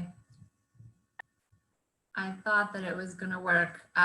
If it's not working, that's okay. I will paste the video link in a minute, and it's okay if maybe you got a little bit of the visual of how beautiful the campus is. And I've told you a little bit about how what the university stands for. It was created in conjunction between the Costa Rican government and the United Nations. So that sort of shares with you why it fits this international role. And all we do here is international education in different ways. And within the University for Peace, I'm co-director of the Center for Executive Education. What we're doing is that basically the university itself, back 15 years ago, was offering only master's programs and doctoral level programs. And the center started to broaden that mission, saying, how can we offer flexible formats, allow different people to engage with the university's mission and what we're doing, and come to campus and be a part of things, even if they are not interested in being a master's student. So what we do breaks down into 3 basic buckets. We have an online program that thankfully we had set up before COVID as well, where we do a diploma in social innovation and a global leadership diploma. So these are skill building diplomas that have a lot of educators, a lot of NGO leaders, people who are interested. The sort of uniting factor is that it's people who are interested in having a positive impact on the world and are looking for the skills and motivation to figure out how to do it better. So we have those 2 diploma programs online. We usually offer a lot of face-to-face workshops that are professional development workshops. We have one for global education. We have positive leadership workshops and others on design thinking and sort of specific skills. These days, we're doing those as what we call live virtual workshops, which are in a virtual format, obviously. And then the final thing that we do is we partner with universities and colleges and schools across the world, not just in the US, to bring students for short-term study abroad experiences here in Costa Rica as well. So as David mentioned at the beginning, we used to work with Nashua. We have set up a program with Santa Monica College that was supposed to run in March and got canceled 2 weeks before it was supposed to happen, which was unfortunate, but hopefully that will come back again in the future. And we've worked with a number of others from all around as well. Those are just the 2 that I know are currently in the room, if you will, or connected in some way to this event as well. So talk about March and talk about appreciative inquiry and starting with your strengths. We, in March, in the period of 2 weeks, about 80% of what we did was face-to-face and based around bringing together international groups in Costa Rica for learning experiences. Within the course of about 2 weeks, we had everything canceled for the remainder of the year. And our team was very much forced to rethink what are we going to do? How do we do global education in a time when people are not allowed to travel? Is it even possible? And how are we going to do it? So that's sort of the context of who we are and why I'm talking to you about this. Any questions at this point that anybody wants to break in with about sort of UPeace or setting the scene? Not, I'll just keep on going forward. Okay. So really quickly, this, I don't know how many people have heard about this VUCA world. We live in a VUCA world. This comes from the School of Leadership. This term was actually coined in the late 80s when people were thinking about the downfall of communism. But I think for me, it is, I've been hearing it a lot more in the last couple of years, and it's almost more important right now than ever. The VUCA stands for volatility, uncertainty, complexity, and ambiguity. And I don't know if you can see the little bullet points under there, but again, some of them are more ever present today than they ever have been before. So for instance, under complexity, there's the volume of information is overwhelming. We live in a world where information is slapping us in the face, and yet there's ambiguity and uncertainty. Sometimes we don't even know what's true or how to find the deep answers to the questions that we're asking. So in this world, then you have COVID hit, right? So already as educators, we were faced with this uncertainty. How can you prepare your students for jobs, for what they're going to need to be able to know, value, and do in 10 years, or even in 5 years, to have a more peaceful, productive society when the world is changing so quickly, when the jobs that they're likely to have in 10 years might not even exist at this point. And I think that's been one of our biggest challenges as educators throughout. And then in this world of COVID, it becomes even more important. How do you build global citizenship?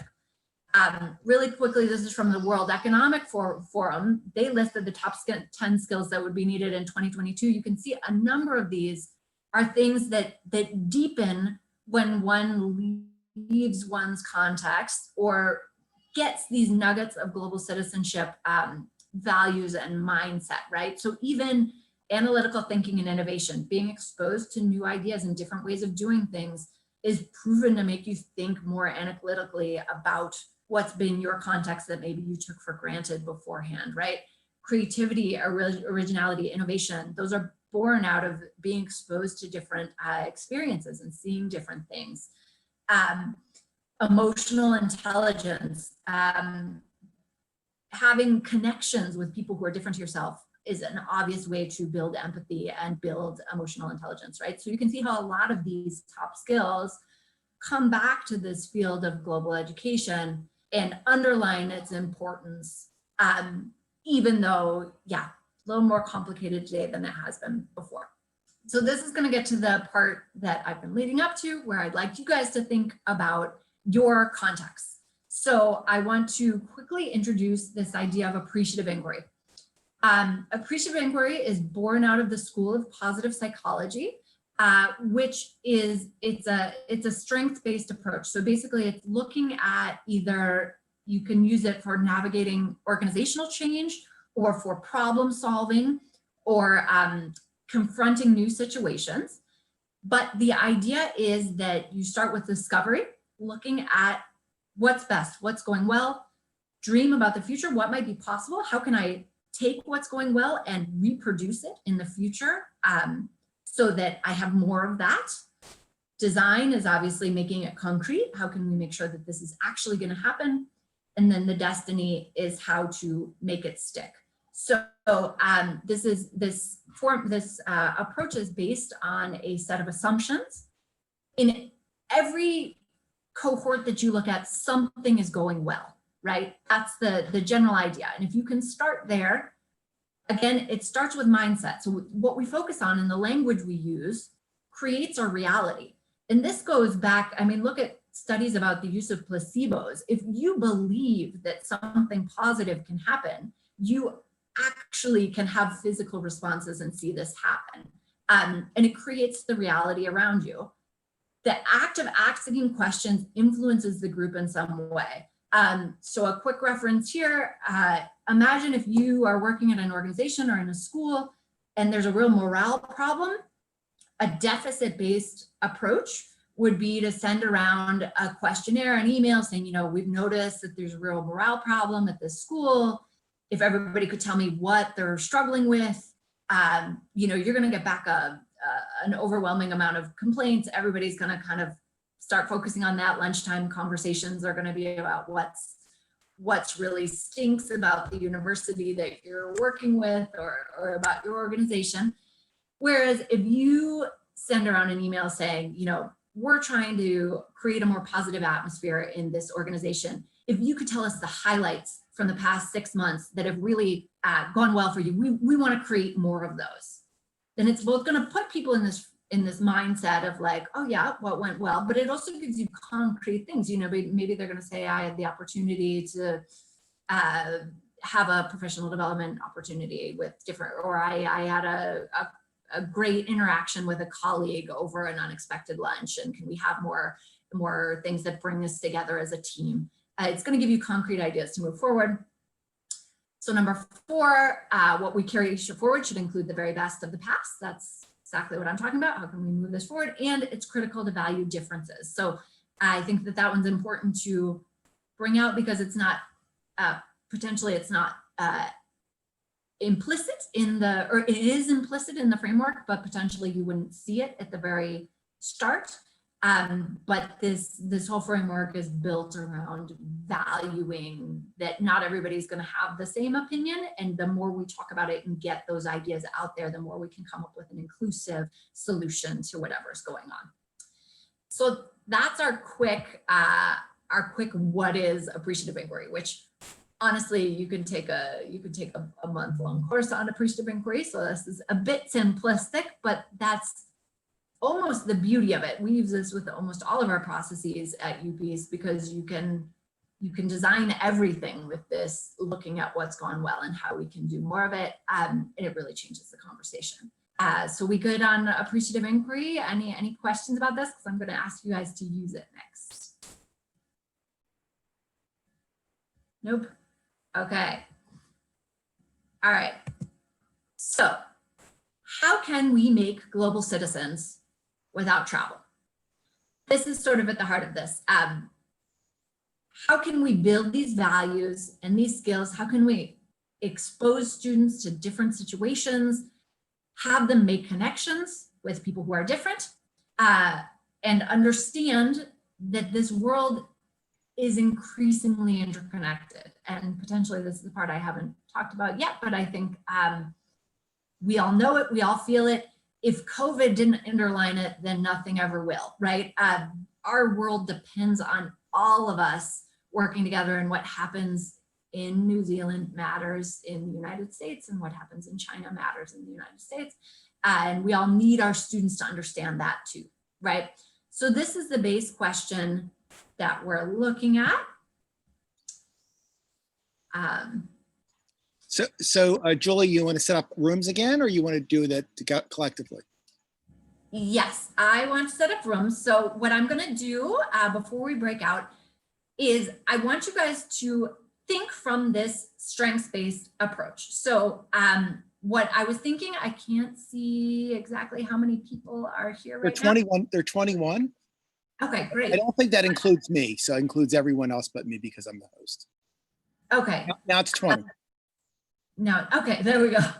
Not everybody likes breakout rooms, I get it, but hopefully for those of us who are here, it will work well. Maybe we can do groups of just 2 or 3. How are we doing on time? Sorry. Well, I did 10 breakup rooms of 2 each. Is that good? Yeah, why don't we do that? And so the idea is to think first, just what's going well in your institution? Are there any people who are really working for innovation and working for new experiences? What are assets that are out there? Are there any opportunities currently available in global education, or things that you have seen going well in the past? And yeah, How much sort of brainstorm. How much time, Julie, you want me to put in the break room rooms? How about just, let's say 4 minutes, 2 minutes each. Does that sound good? Okay, I'm going to put 4 minutes. Okay, and then I'll put the countdown for 30 seconds. And I just opened all the rooms. So people have to put themselves in the room once they see that. So you have to join, make sure that you're joining.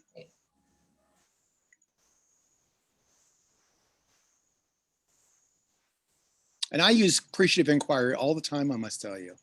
I use it in my career coaching. I use it with my students.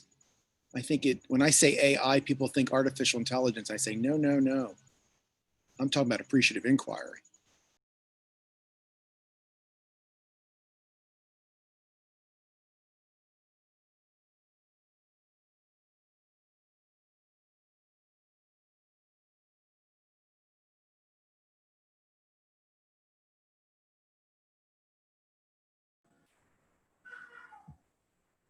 Hey there.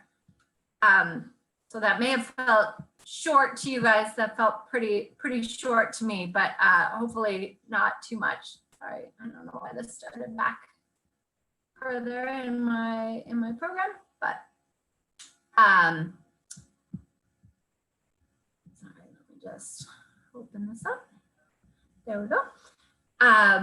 But hopefully that gave you guys an idea. I'm sorry if I wasn't explicit. I put in the chat, but the idea was just to do the first part of the 4D process and start with the discovery, looking at the what went well. The next step, and I'll be respectful of time, so I'm not even going to have us do this, but the next step would then be the brainstorm of how can we do this, the dream for the future. How might I be able to set up an experience that exposes my students to an intercultural piece as part of this. So that's something you can bring forward. And then of course there would be design and destiny are sort of the delivery pieces, right? But what I wanted to share with you quickly to help your ideation is tell you a little bit of what we have done at the University for Peace to address this. Because as I said, we face this problem. How do we do global education with no global? When we could have students come to Costa Rica, it was fairly easy. This slide is creating a global mindset in Costa Rica, no problem. You bring students out, you throw them into a coffee farm and you ask them to pick the coffee, and you know what? They're immediately having empathy with the coffee farmers, having different conversations, feeling what it feels like to be out there.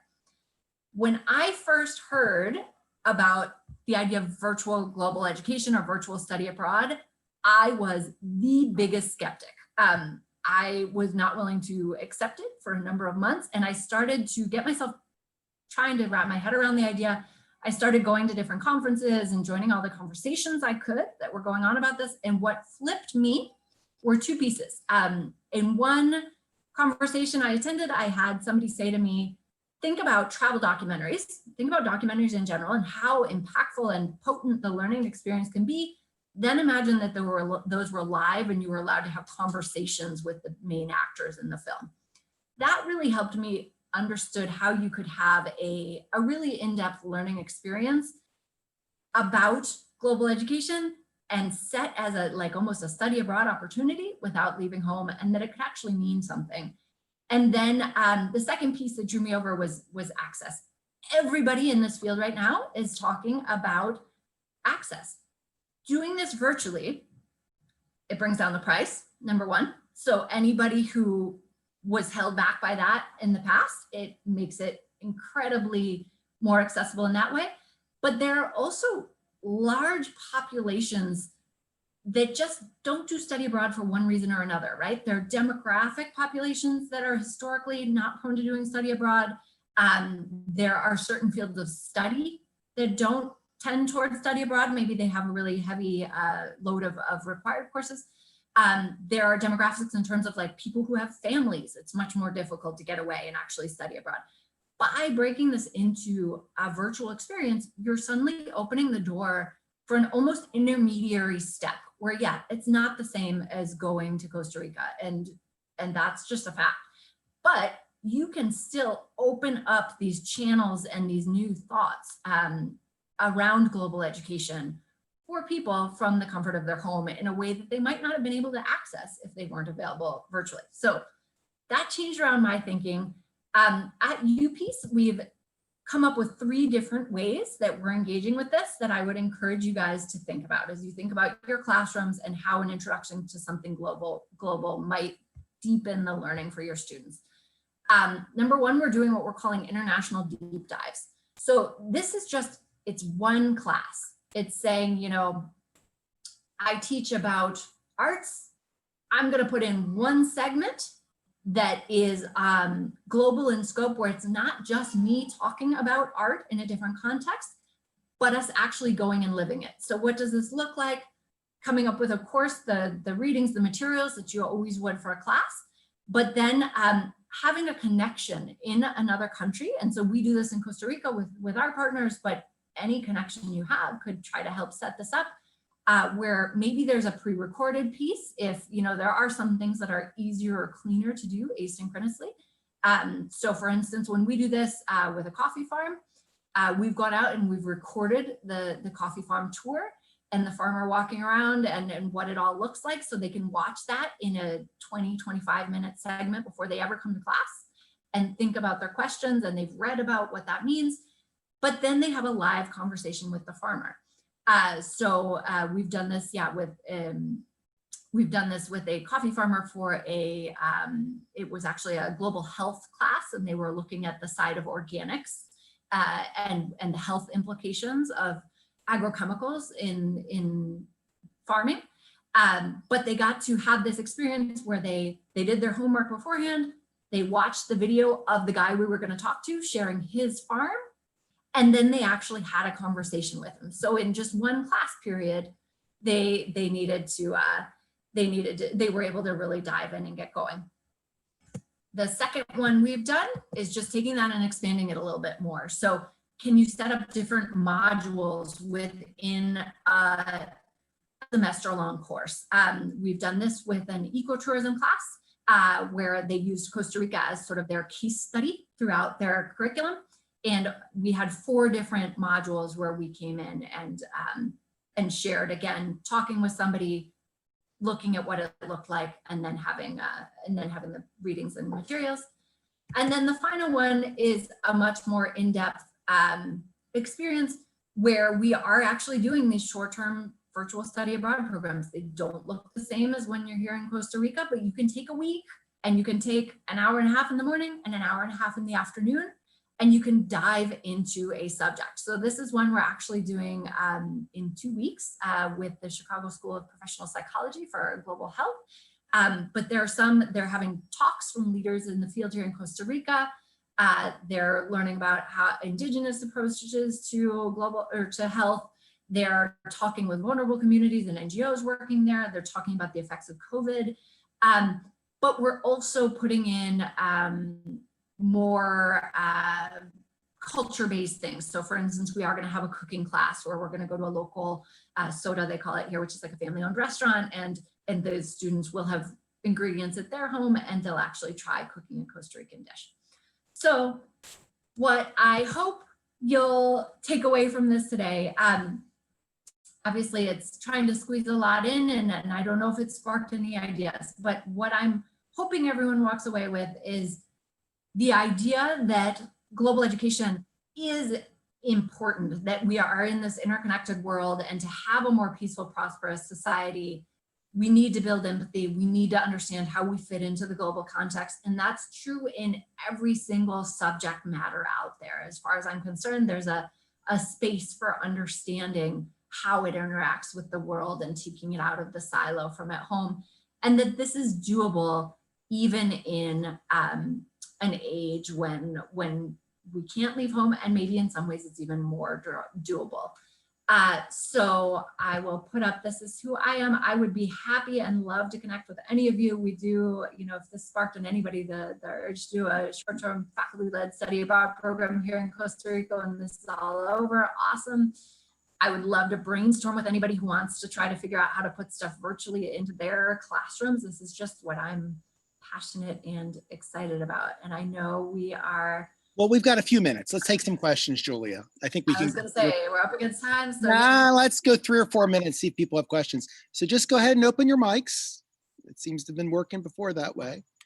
And ask Julia a question. Or maybe share about what you're doing. That's an idea also.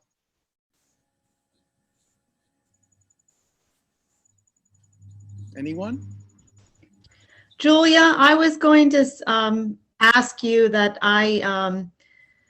was it last year or the year before? The years are getting confused now. I took students to the Dominican Republic. I teach nursing, so I took them to the Dominican Republic so they could learn about healthcare in the Dominican Republic. And you know, and we talked about it, and I would do it again. And yet I still have major concerns about how much of that activity took advantage and exploited the local people. So I'd love to hear your thoughts on that, which I'm sure is something, you know, that comes up all the time. Yep, extremely important to take into account. And we are really careful about this. So number one, I always, if you can find a local partner you're working with, I think that that's a great way to go, because then they are your link, right? I see somebody putting in something about service learning. We are really careful about programs around service learning, around hands-on experiences. Like for instance, if we've worked with groups in health, but we will not take them out and set up clinics and have them working with patients. We will teach them about healthcare in Costa Rica, talk about the differences, expose them to different things that are going on here, but without trying to assume that they're ready for a hands-on piece. That's my own take on it. There are organizations you can work with locally who might be prepared to put you into a situation where you're doing it in a conscientious fashion. So I'm in no way trying to say it's not possible to do really well, but for instance, health isn't my specialty. So I'm never going to say that I can do that for a group. But we're also careful when people talk about service learning. Whenever professors come to us about service learning, I always say, okay, we're happy to set something up. However, it's important for you to understand that service learning in the context of a 1 or 2 week program is more about what the students get out of it than what they're able to give back in just, 1 or 2 sessions. So we try to raise consciousness by having those conversations is basically from our end how we do it. We have partners that we work with long-term. We work with a lot of nonprofits. We give donations everywhere we go. We have long-term relationships. So even for instance, during COVID, when we don't have groups to bring to some of the organizations that we're working with, we're looking for ways to continue to support and engage with them because we have relationships with them that go on over the course of years and across different groups. And then, yeah, with students, I think that the most conscientious thing to do is to have those conversations up front so that they understand where they're contributing, but also what they're getting out of it. Let's try to get it. Let's try to get in another question if we can. Someone else have a question? I see something in the chat box, recommend sites or resources such as documentaries or local partners for global education. I would be happy to take that question offline. I know a lot of great organizations, like if you can look for NGOs or universities that are open to the idea of partnering in different ways. A lot of them are. There are programs out there called COIL. I'm not sure if you guys are familiar with COIL. This is something that I've seen grow during COVID, and I cannot tell you exactly what COIL stands for, but it's about online international learning. And it's more about connecting universities or schools that are trying to set up joint experiences for students. So it's less about like a teaching experience in a foreign country and more about like, is there a university with students in Brazil who is looking to create a relationship with a college in the United States and would want to set up an experience. So yes, collaborative online international learning. Thank you, Richard. That's what it is. So I would suggest looking there as well. So Julia, why don't you put your contact information in the chat box also, because you did that before. Thank you so much, Julia, for coming in from Costa Rica. That was great. It was really nice to hear about the work. I use appreciative inquiry quite a bit, so I know the benefits of it. And I think that you can really use it in all kinds of classroom situations. So maybe Julia is a great resource for that. So thank you, Julia. We're going to now I'm going to make it a 3-minute, if that can make it a 3-minute break. Then we'll let Katie and Fran kind of prepare a little bit, and then we'll start back in 3 minutes. So if you want to turn your mute and your screen off, that's good, but come back in 3 minutes. And then we're going to finish up a little bit after 3, recognize today, Eastern time, because I do want to make sure that I'm giving Fran and Katie at least 45 minutes to present it and some questions. Okay, thanks. Hey, Fran and Katie, nice to see you both. Good to see you too, David. Thanks for having us. Good. How are things in San Diego way? Really windy, and there's weather actually, which I get to put something warm on, which is actually a nice change. So I'm getting a lot of fireworks in my area. Oh no. Actually, it was very noisy a little while ago in my neighborhood. Noisy for the good news. Yeah, well. The fact that things are done. I personally would say it's good news, but I'm not speaking for giving my personal opinion, but at least there's certainty. And I think that's important too. Very right? important. It's important, some certainty to everything. And I think that there's some value in that, right? That we can kind of move on to the next, to the transition. And gosh, that's so important right now. To creating a new society, right? Yeah. Fran, how are things in, you're not in Huntington Beach though, where you live, right? Remember where you live. Fran, you're muted.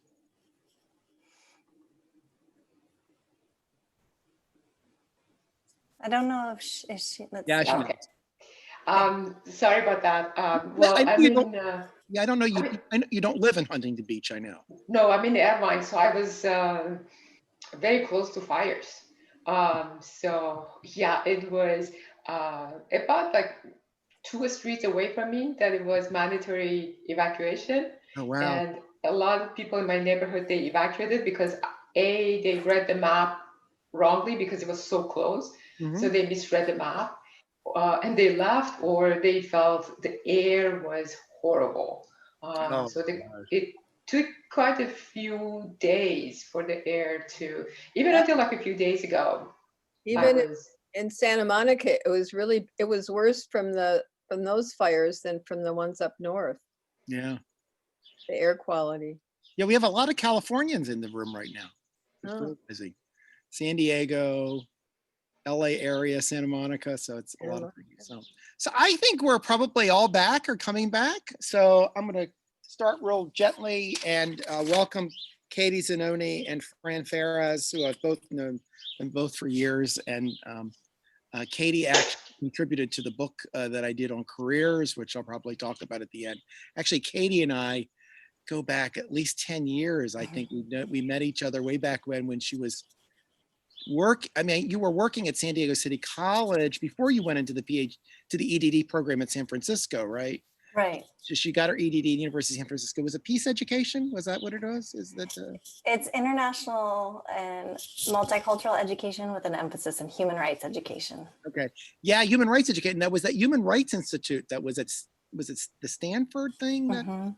Is that still doing that human rights thing? That is. There's a Stanford fellowship for educators working. Now they've moved it to global education, global studies, but they did have a human rights initiative to integrate. It was like community colleges. It was really defined in community colleges.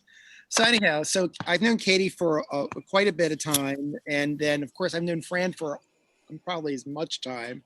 I have actually visited Golden West College several times, probably 5 or 6 times. I'm trying to think. Yeah. Virtually, physically, and being there and meeting with their president, and trying to be a big booster to the extent I can on her fabulous peace studies program, and doing anything I can support in what she's doing. I mean, there are several peace studies programs in California, and the one I always start off with is Golden West and what Fran has done there. So.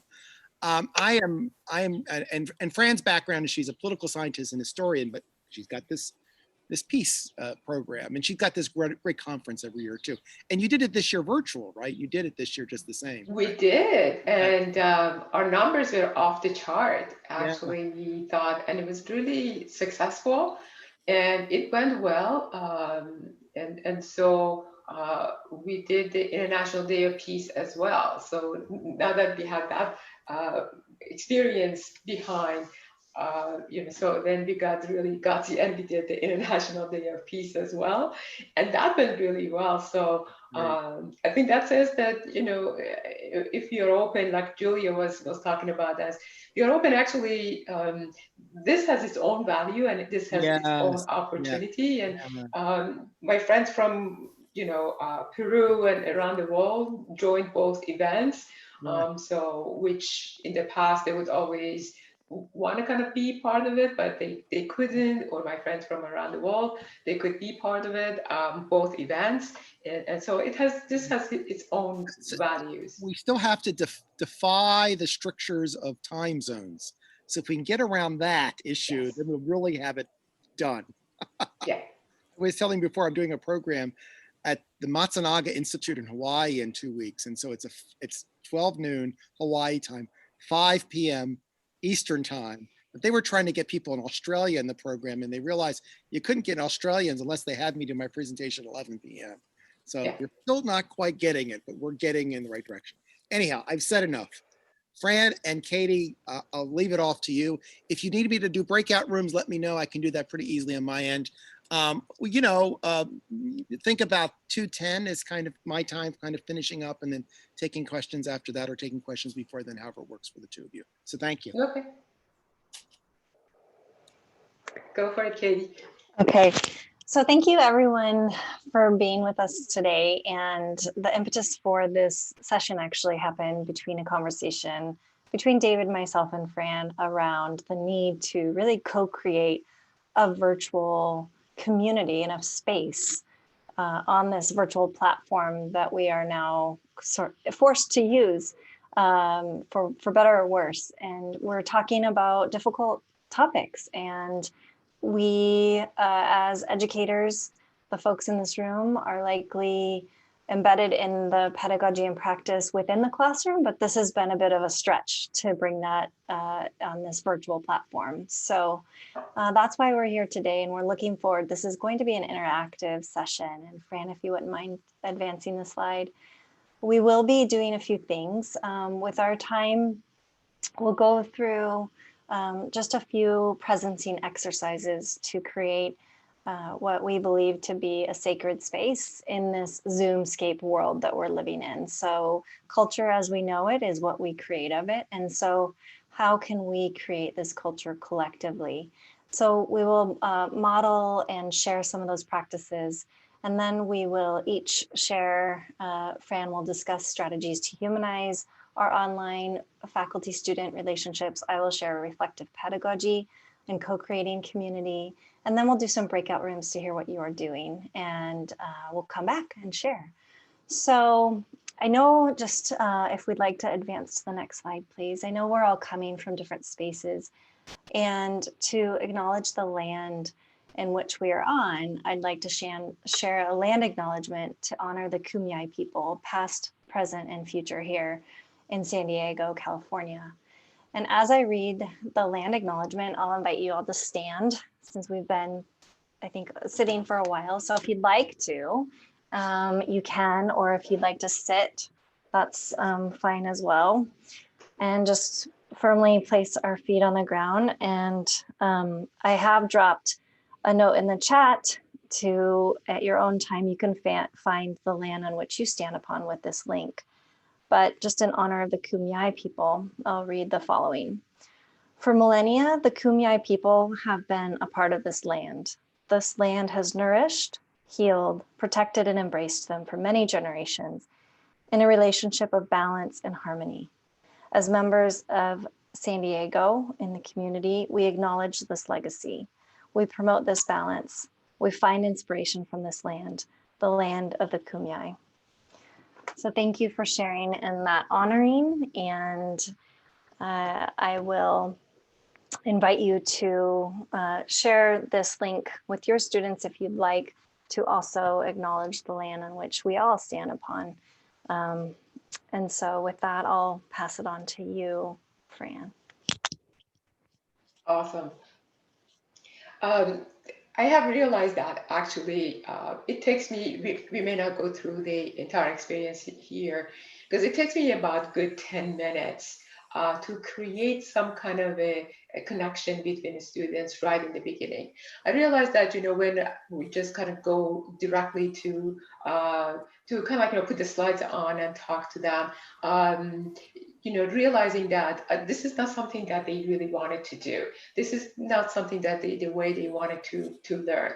And so this has just happened just as it is inconvenient to us as instructor, it's really inconvenient for them to learn as well. So I typically I take a minute of silence and kind of like, you know, do a breaking exercise. And this can happen in two different ways. One way is that I just kind of like, you know, when we get to the classroom and I kind of like, you know, I start with the music, definitely. I open up the classroom, the Zoom room about 15 minutes earlier. And just for me to be there if they have any questions or whatever. And then I kind of like, you know, play the music so they can, you know, and I just keep inviting them in as if we were in the classroom. Just keep inviting them in, call their names and inviting them in. And then, you know, once we kind of like, you know, it gets like at the 9:30, which the class starts, I start asking them to put in the chat box, what are they present to? And we can go ahead and do this right here. At this moment, what are you present to? What do you think? How do you feel? Where are you at? You know, just express yourself in one word or in one sentence. Just put that in the chat box, please. You know, how do you feel? Where are you at? What are you present to?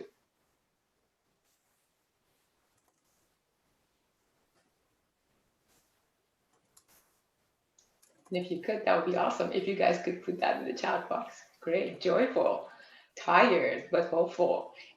Appreciating all the wonderful people. Great, awesome, excited. Grateful to the community committed to peace and social justice. Awesome. Yeah, just keep it coming, keep it coming. Hopeful. Absolutely, happy to learn. These are kind of like the type of thing that's the kind of like energy that we want. Yeah, energetic. So we want to kind of energize and kind of be inviting to students.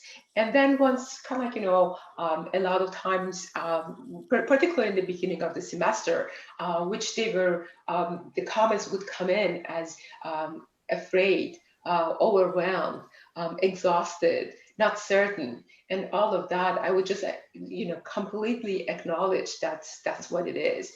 That's where we are. And then as an example, I myself, kind of like I actually I would put mine in there as well, so that they know where am I at. We're all in it together. So, and then once they do, which is usually not very positive ones, to begin with, like they're overwhelmed and all that. Then I go through the exercise of a breathing and a mindful exercise with them, and so kind of role modeling the mindfulness. And there are like so many different styles of mindfulness there, and I kind of take them through that mindfulness and perhaps invite them to start breathing. And if they want to turn off their camera and all of that, that's all fine. So I kind of like start going through the breathing exercise, mindful exercise, and calm them down. And then one more time, I may ask them, now put that in the chat box. How do you feel?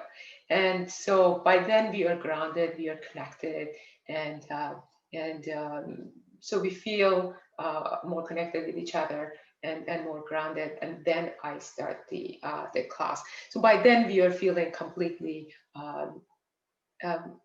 as human beings, being connected to one another. So that's kind of like the thing that I start. And sometimes I start with a quote or a sentence. Actually, Katie, if you want to talk about that as well, because you do the same thing. Go ahead. Sure. And we definitely try and invoke different knowledge from the students. So maybe collecting a quote, or just a moment of inspiration that we want to share. Or I have a beautiful book of secular and non-secular, multiple traditions for prayers for peace. So maybe drawing something from there. Great. So then I transition to kind of like things that I try to use, and I'm sure everybody has their great strategies. And when we could go to breakout rooms, I would love to hear. These are just kind of like a sample of that, but I would love to get to know yours as well, which is kind of like, yes, reading a code related to the subject matter, to invite a process of reflection there. I kind of start like, if it is about sustainability and earth and all of that, I start with that. If it's about justice or whatever, just kind of trying to have a code to bring that, again, humanize ourselves with it and connect with each other. I've changed most of my writing journals over to discussion boards. And with the discussion boards, I think there are a lot more exchange of ideas instead of having them to have their reflections. For me just to read, we'll do that. Storytelling, that for them to bring in a lot of the connections between the social justice issues that we go through with in the discussion boards. And then I asked them also to do research. I've been really blown away because I asked them to do the research and put the article that they have read related to that, or a TED Talk or a video that's related to that. I'm blown away by the articles and everything, the research that they do. That if I kind of like do a normal research assignments, they wouldn't do it. But it has never been as good as I get the quality that I get in here when they are doing storytelling and they are doing the research and they're actually kind of looking up really important stuff and they are exchanging it with each other, and then they comment about that to each other. The other thing that to making a short videos, for example, when we got to the subject of disabilities, so exercise was about, again, humanizing the subject matter, that, you know, humanizing the students and make relationship with the actual subject matter that we are studying. So they go out, you know, we know that how it is difficult for people with many different kind of disabilities to be outside. But, you know, in an area like California, that students are, you know, young generations, or whether they are out a lot, so they videotape themselves and they talk about, like, look around and see what's missing, that for a person with disabilities, that, you know, they won't be able to enjoy it because they don't have the access to these things to be there. So they kind of go through this exercise, like, you know, they're like, oh, what policies should be there to ensure, you know, this accessibility is for everybody. Kind of like, you know, making, you know, I realize that, you know, they do a lot more work when they're doing these short videos of themselves and kind of sharing with each other there. And then kind of, you know, more of a flexibility there. I'm doing a lot less than some of the suggestions when we were being trained last year. A lot was, yes, do these, tape your, you know, videotape your lectures and put these breaks in between and give them the quiz, make sure that they are, and, you know, students, sometimes they feel like these type of things, we are being mean to them, for 45 minutes, an hour, sit down, and I would give you 10 quizzes in between. So instead of doing those, I'm switching a lot of, it's a lot more work for me to read, but instead of giving tests and quizzes and things like that, for me, it's more meaningful for them to do reflections and answer questions, or they read something and come up with questions. A lot more work for me to do, and to see their progress, but humanizing our relationship, and we don't feel like, you know, we have this assessing relationship with one another. So those were some of the things that I do. Breakout rooms, I found out that it is really not working if we are vague with our students and send them to go to breakout rooms without proper instructions and intentions. You know, intentions should be very clear why they're going to these rooms, the structure of it, and also clarity that what they are doing, and invite them perhaps via a Google Doc.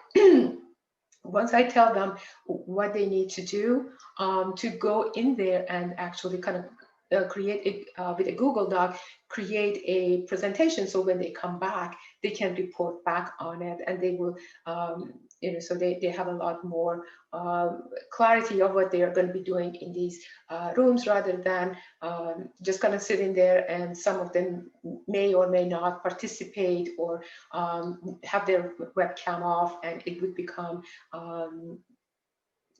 not an exciting thing for them to do. But this way they have actually a presentation to do afterwards. So they're working and collaborating with each other, knowing that when they come back, they will be going over that, and actually their peers would be rating them on it. So with that in mind, I think, Katie, we want to go to breakout rooms, right? Or are you? Oh, I was going to share a little of my Yes. strategies, and then, yeah, so we'll just go to the next slide. So just very briefly, I wanted to open up by sharing that one of the ways in which creating community is to also be vulnerable in the spaces that we are residing in, and that the learning community is a community that we're opening ourselves up as the instructor. And so just a little bit about me, alongside my identity as a white cisgender heterosexual female residing in the United States, I also identify as a mother scholar, and really have found my sacred purpose within the spaces of education in the nonprofit sector. And I straddle both worlds as a lecturer in 3 different spaces this semester in particular, and I teach peace studies, women's studies, education for social justice, and leadership, and I really draw from theories and practices within all these different disciplines. And so to share a little bit about how community is created within the classroom, I'll start with music. And I want to invite you all as the participants, as we're talking, we are sharing ideas and strategies in the classroom. So if you resonate with something that you do in the classroom or it inspires something new to do in the classroom, drop it in the chat, and then we'll bring that conversation into our breakout rooms. So a dear friend of mine shared Rumi's poem with me at one point, Two Kinds of Knowledge. And it goes through the first being the traditional schooling form of knowledge. And the second is, quote, a fountainhead from within you moving out. And so music is really a way to tap into the wisdom that resides within the collective community of learners that we're working with. And so how this is done in the virtual setting is for learners to curate a playlist, and they share it in a discussion board. It's optional, and it'll relate to the content or something that resonates with them. And then I select a song each day to share and pull out their quote and ask them to voice either via the Zoom or in the chat how this resonates to them. So it starts off with a personal touch, and that's how we generally start each of our sessions. The second is this idea of check-ins, and there's a few things that I do for that is to both check in to just say, is there anything that you'd like to voice or chat that's happening for you that you want to bring into our space that relates to our content, and that you need to bring that in so that you can then present yourself to the learning that we're going to do, right? And it doesn't usually go on for too long, but I think it's a way for people to unpack and to acknowledge that there are outside pressures right now, and that now they can release that and be in this moment. I also hold optional group Zoom sessions, and it's an opportunity for group discussions that are in smaller settings for folks who don't feel comfortable sharing out in larger settings. And I get quite a few people coming through those every Monday. The other area is this idea of reflection, and every semester before I start any class, we create our community guidelines, which I'm sure you're all familiar with, but I think this connects too with positionality. And so acknowledging and recognizing one's positionality is helpful to start off in the guidelines, to talk about when to step up and to step back. And then when it's an interesting process to refer back to the community guidelines throughout the semester to say, we all created these, and how are we doing right now in this moment?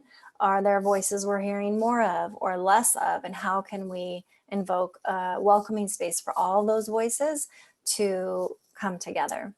The last 2 points that I'll briefly touch on is the healing and well-being. So through the optional Monday sessions, I've been able to build a relationship with the counseling center at the community college, and they're coming in to do wellness workshops with the students every other Monday during our optional Zoom sessions. And this is to serve a few different purposes. One is to decrease stress. The other is to acknowledge that we're in a really difficult time and to create that space of healing. Also, maybe some of you are feeling this, the weight and emotional labor of this current time on educators is pretty heavy. And I am not trained as a counselor, yet we are receiving so much and holding so much. And we're doing this in this setting where we don't even have an opportunity to connect physically. And so this has been a really important way to bring in another form of expertise through the counseling center. And lastly, collective learning. So it's really important that students in the class learners in the class are connecting to the content through their own shared wisdom and internal knowledge.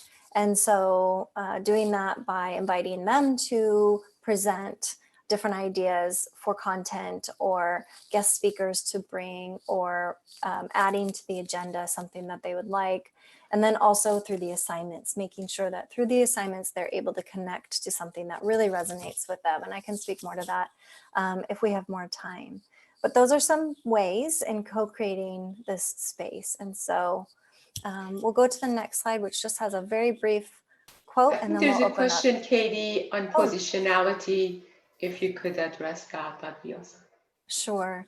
So positionality is this idea that we are taking the time to recognize our own layers of identity and how our layers of identity might intersect, gender, how we are racialized, class identities, national identities, and how those identities might give us power or might withdraw and withhold power.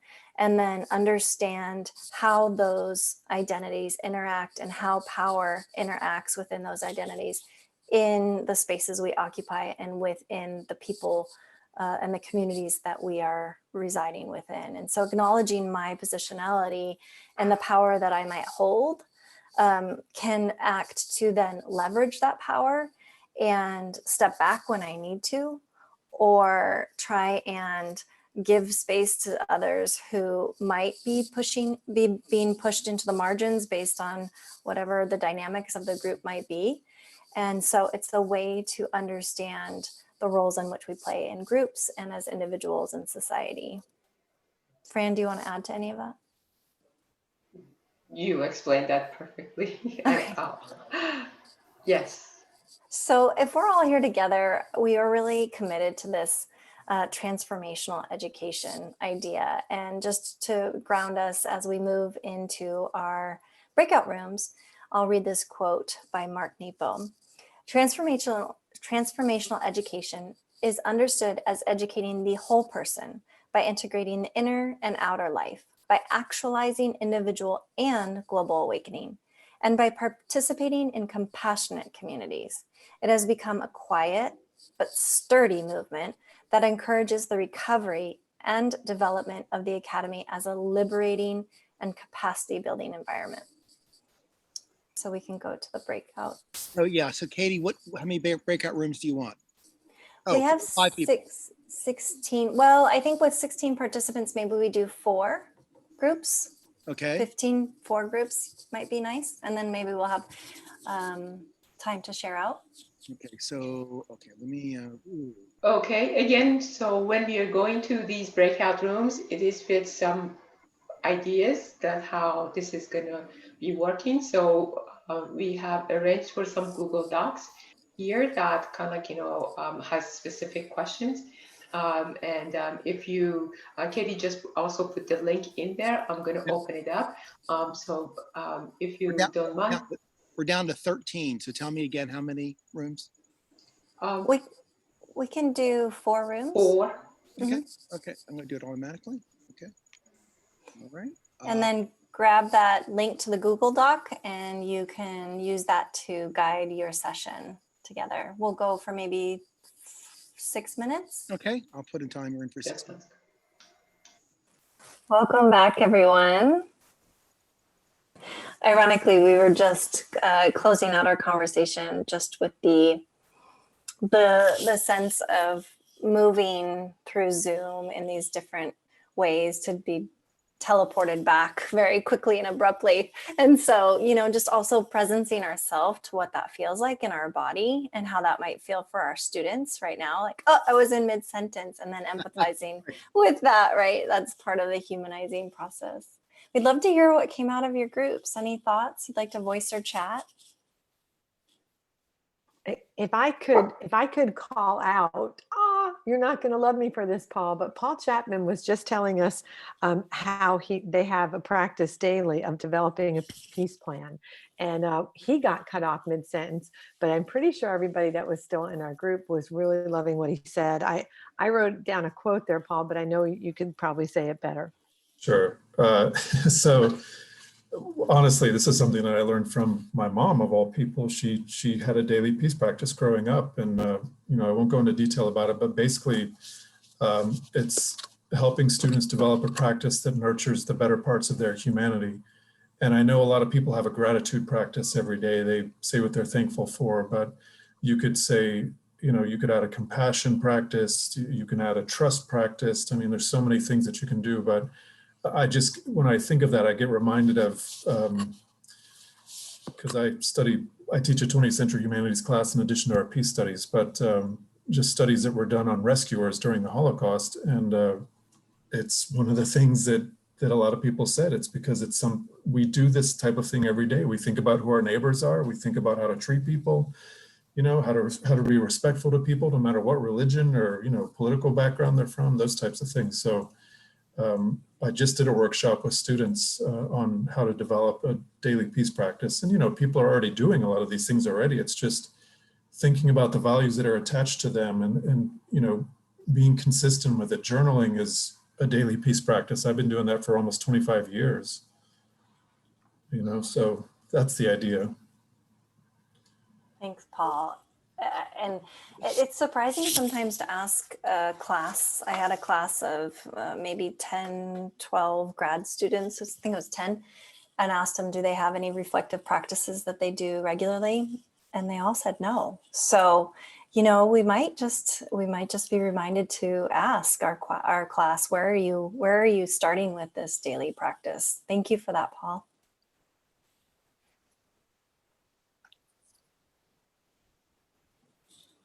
Are there others? A practice of probably also a 21 days practice. You know, I kind of, you know, start off with the students with a 21 days practice with my intro to peace studies, because we kind of like start from otherizing, you know, so, you know, 21 days of exploring into how we otherize all the way to even nature, we otherizing the nature. So I think that's kind of like a nice place for students sometimes to start, is a 21 days practice. And then they kind of get really hooked, you know, to it. And then each time, so like I give them a prompt every day. So if they want to follow that prompt every day, they read something, watch something, and reflect on it. You know, that, and with the practice of be the change, sometimes that they like sometimes to be structured that way. Yeah, and I'm just dropping in the chat. I'm not sure connectivity, but other ideas that you came up with that you might be doing or you'd like to do?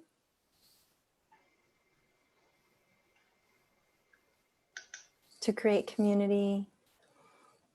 Well, excuse me, I don't have a question, but I just wanted to share, what I do, because I'm a communications undergrad and an anthropologist. So I look at at the way we communicate is very important to me. And I've been really trying to turn myself inside out, figuring out how to engage people. It's really, really challenging in a communication, but I really like a lot of the suggestions about creating videos, and anything creative does really seem to bring students in.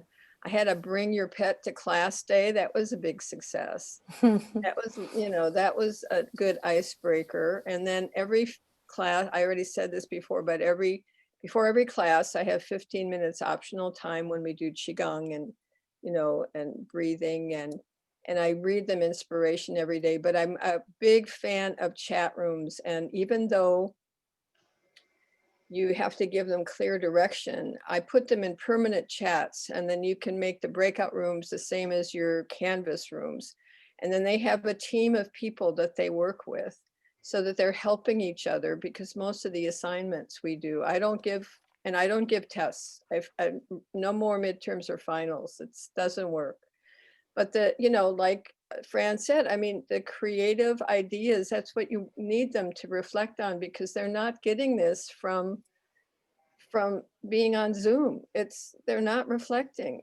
We have to manage. And so I like smaller rooms, and I don't always do it on a separate day, but after class, after a lecture, I'll, visit teams of 3 or 4, and that they all seem to like it. I keep asking them, if they like it. They all the students seem to really like the teams. So that's my 2 cents. Thank you so much. Other ideas? I do want to acknowledge Corey. We were in a group together, and Hari, we were in a group together, and then we got split. But Corey, you were in mid-sentence. I was hoping to hear the rest of, if you wanted to voice or chat, or others. I don't know. I'm trying to remember, because I know we talked about 2 different things between the 2 groups, because I think I was speaking about the, what was it? How to open the classroom, you were saying?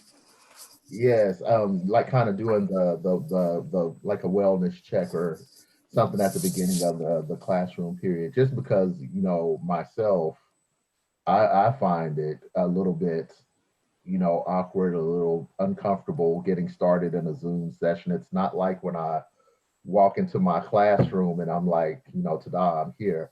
But, I feel like it kind of opened things up more to do more periodic checks. I don't do them every day, and it's not just at the beginning of the semester, but, if there is something to where I think we may have all experienced a shift for some reason over the weekend because of, I don't know, the time change or, what was going on in politics, whatever it might be, just to, take that 5 or maybe 10 minutes at the beginning of class just to see how students are feeling about something. And, surprisingly enough, I feel like more students kind of speak out during that time than, as we get into the content and everything, which still lets me know that there's a pulse in the room, because that's where I'm feeling I'm so disconnected from the students when I'm just like, I can't read faces on the screen and all that good stuff. So, I just like periodically taking that time just to say, what's going on, how are we feeling about what's happening, and, also giving me a chance, because I'm not one to really get out right now. I'm trying to stay at home as much as possible anyway. So it also gives me a chance to just say something to a group of folks that might not necessarily be related to the curriculum. Yeah. Can I add something that I have been in a lot of virtual conferences lately, and one of the things that I've been encouraging people to do is open their video and to show themselves. And one of the things that I am concerned about is getting to kind of an anonymous Zoom environment. And I understand why people don't want to show themselves. They're eating, fixing their hair, whatever. And I feel that way too. And then you see yourself and you see you're looking bored. And in a conference, you can't do that. In a classroom, you don't know what you look like, but in Zoom, you know what you look like. So you're more thinking about that more. But it's not healthy to be anonymous. It's important to be there and to be present. And actually for the speaker, it's important to see that people are in the room with them. And I'm wondering if you all are dealing with this, and I mean rule the video, not the audio so much. Yeah, I asked my department chair, because teaching communication, when I don't get feedback, it's like, doing stand-up comedy without an audience, I mean, it's like, and he said, no, legally you cannot make them, it cannot be mandatory because you don't know where the student is at. So I can't, I complained about it for the first 2 months of the pandemic. And then when I asked the question, he said no. Yeah. Yeah. Any others who want to respond to that? No mandatory. Sarah. I can. I've been thinking a lot about this. There's actually a FERPA rule that says that we can't require students to turn on their cameras, and we shouldn't be recording our high school students at all. So if you have high school students in your classes, sometimes there can be some major privacy issues with requiring video. Also, for people who are using satellite or they don't have a lot of signal, having everybody do the video screens. I mean, we have a lot of students that are in rural areas and they have a hard enough time just accessing asynchronously, much less downloading things with a lot of bandwidth. So it's just something to think about in terms of video. And one solution is to only have video and audio in the breakout groups and then have everybody mute when they come back, just so that makes it easier on everybody else. Thanks, Sarah. I appreciate that. I didn't know that about FERPA.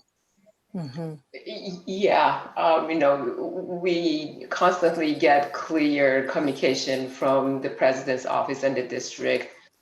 Do not do that because of the issues that Sarah just mentioned. It's legally we cannot. But that gets to the idea of creating anonymity and not, and you know, we're kind of like, there's breaking of the community. That's a limitation of Zoom then, right? Yeah. So, I mean, I think I want to be mindful of the time, but I think in presencing ourselves and acknowledging some of these limitations and kind of also to connect, Corey, to what you were saying, I realized, and Fran and I were talking about this just briefly, in the past, we would have transition moments. We would walk to class, we would drive to class. It wasn't Zoom, Zoom, Zoom. And so just having even the space of music to start the class off, I can ground myself and have that transition that's not, you know, given to me. So just a little bit of caring for yourselves too, and modeling some of that for your learners is something that I've found to be transparent is helpful so that they acknowledge that it's what we're all going through. Do we have time for Fran to close us out, David? Yeah, please go ahead, and then we'll we have a few minutes for questions. I mean, we're done at 3, but it's a long day. So, but please go ahead, Fran, and we'll take some questions. I think we are, let me see. I think you had a quote you wanted to share. Quote in there, which I kind of like don't see it now. It's in the other slideshow. There you go. Oh, okay. Yes. Oh, thank you. Thank you. Okay. So kind of, you know, brainstorming with Katie and I, Katie asked me, like, you know, what comes to your mind? And I thought instantly about the idea of impermanence, that things are so, you know, in Vipassana or Buddhism, they call it, you know, they say anicca, that things are always changing, you know, the idea of things are not permanent. And the more we know about, we acknowledge that things are not permanent, just the way that we talked last year. There's no permanency to education that way, and we are totally different today. And we will be different maybe 6 months or a year from now. Things have changed forever, and many good things are there as well. So the more I get to the idea of things that allow things to emerge, instead of being attached to that, to how it was or whatever. So recreating all my assignments, knowing that things are impermanent. And even 6 months from now, this might not be my assignment. Gives me a level of freedom to be in this moment, create for the best for this moment, and let things to emerge here. So from Thich Nhat Hanh that says impermanence means that everything changes and that nothing remains the same in any consecutive moments. And although things change every moment, they still cannot be accurately described as the same or different from what they were a moment ago. So in this environment that we are in, probably the idea as we get more creative and all that, we let things to emerge. We set the context, a loving context, a compassionate context, and inside of that things, our students would emerge, we ourselves would emerge as educators. What kind of educators we are, we just keep emerging. Thank you. Round of applause for. Thank you all.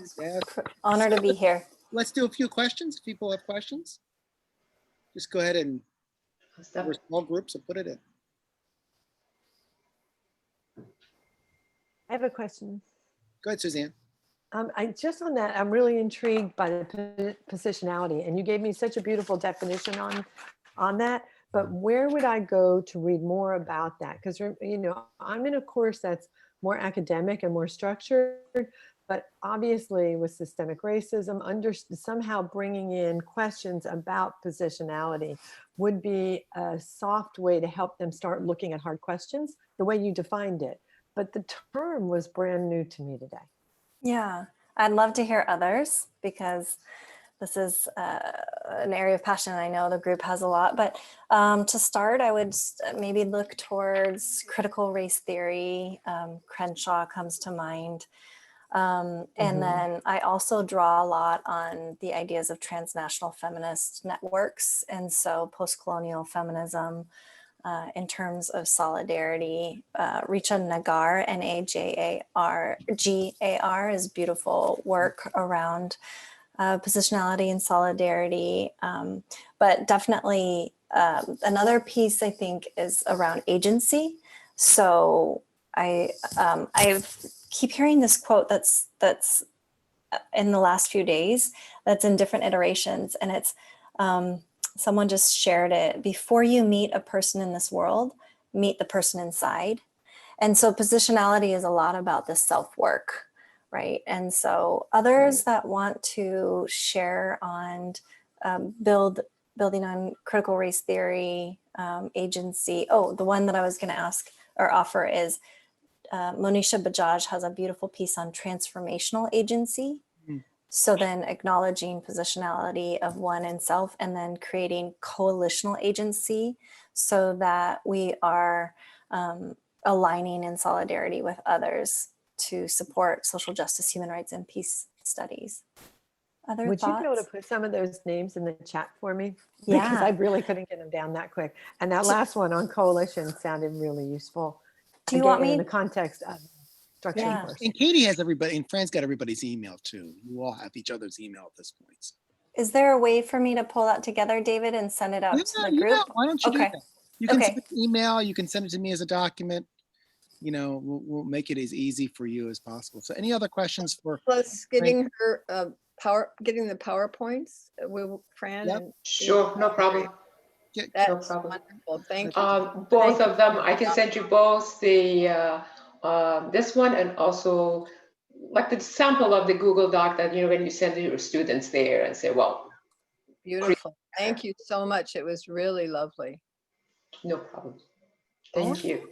So any more questions for Katie and Fran? Okay. I'll just drop in a last point is that building communities of practice is really important. And so if anybody wants to continue the conversation to support one another, please just reach out. Yeah, that's great. That'd be awesome. So California, I'm trying to think, California, Illinois, Florida. Where else are we still up? Maybe that's it. Any other states I've missed? Texas. Where?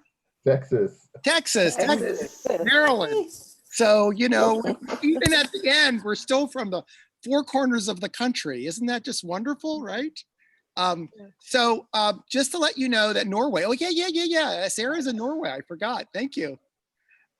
So we have one more weekend, next weekend. Now, if I can get Dave Ragland to come in a little bit early on Friday, I'll let you know, because it's going to be for your students. Otherwise, it'll be at noon Eastern time. But I asked him if you could come in 11, which would be 11 Eastern time, which would be then earlier on the Pacific Coast. So we'll do that.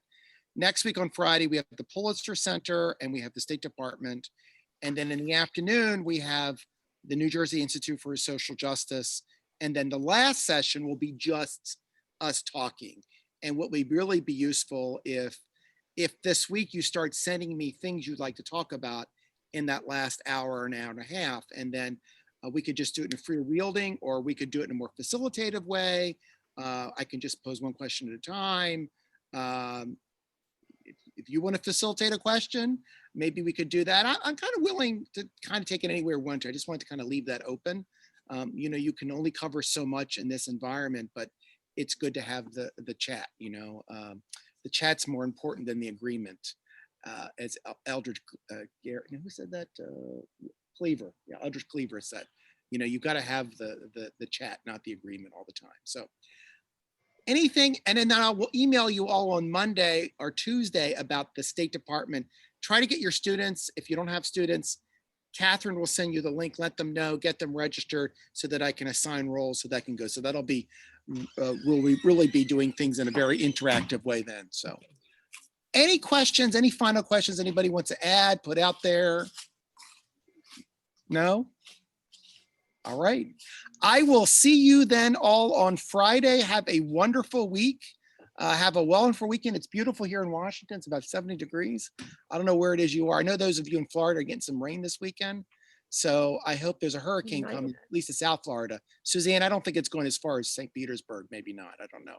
Actually, we are in the spaghetti. So but anyway, we're beautiful today. And Okay. I had the county and the state reversed in my predictions. My county did go blue. I thought it was going to be the opposite. Yes. All right. I guess I'll give it to my neighbors, whatever. All right. Have a great week, everyone. And then I will be on email with you. And then Katie and Fran, if you send me PowerPoints, I'll send them out, or you can send them out to everyone any way you want to do it. I'll do it right away. Okay. Before I forget. All right. I'm going to close the room then. Thanks. Thank you all so much. It's so good to see you. Bye-bye. Thank you.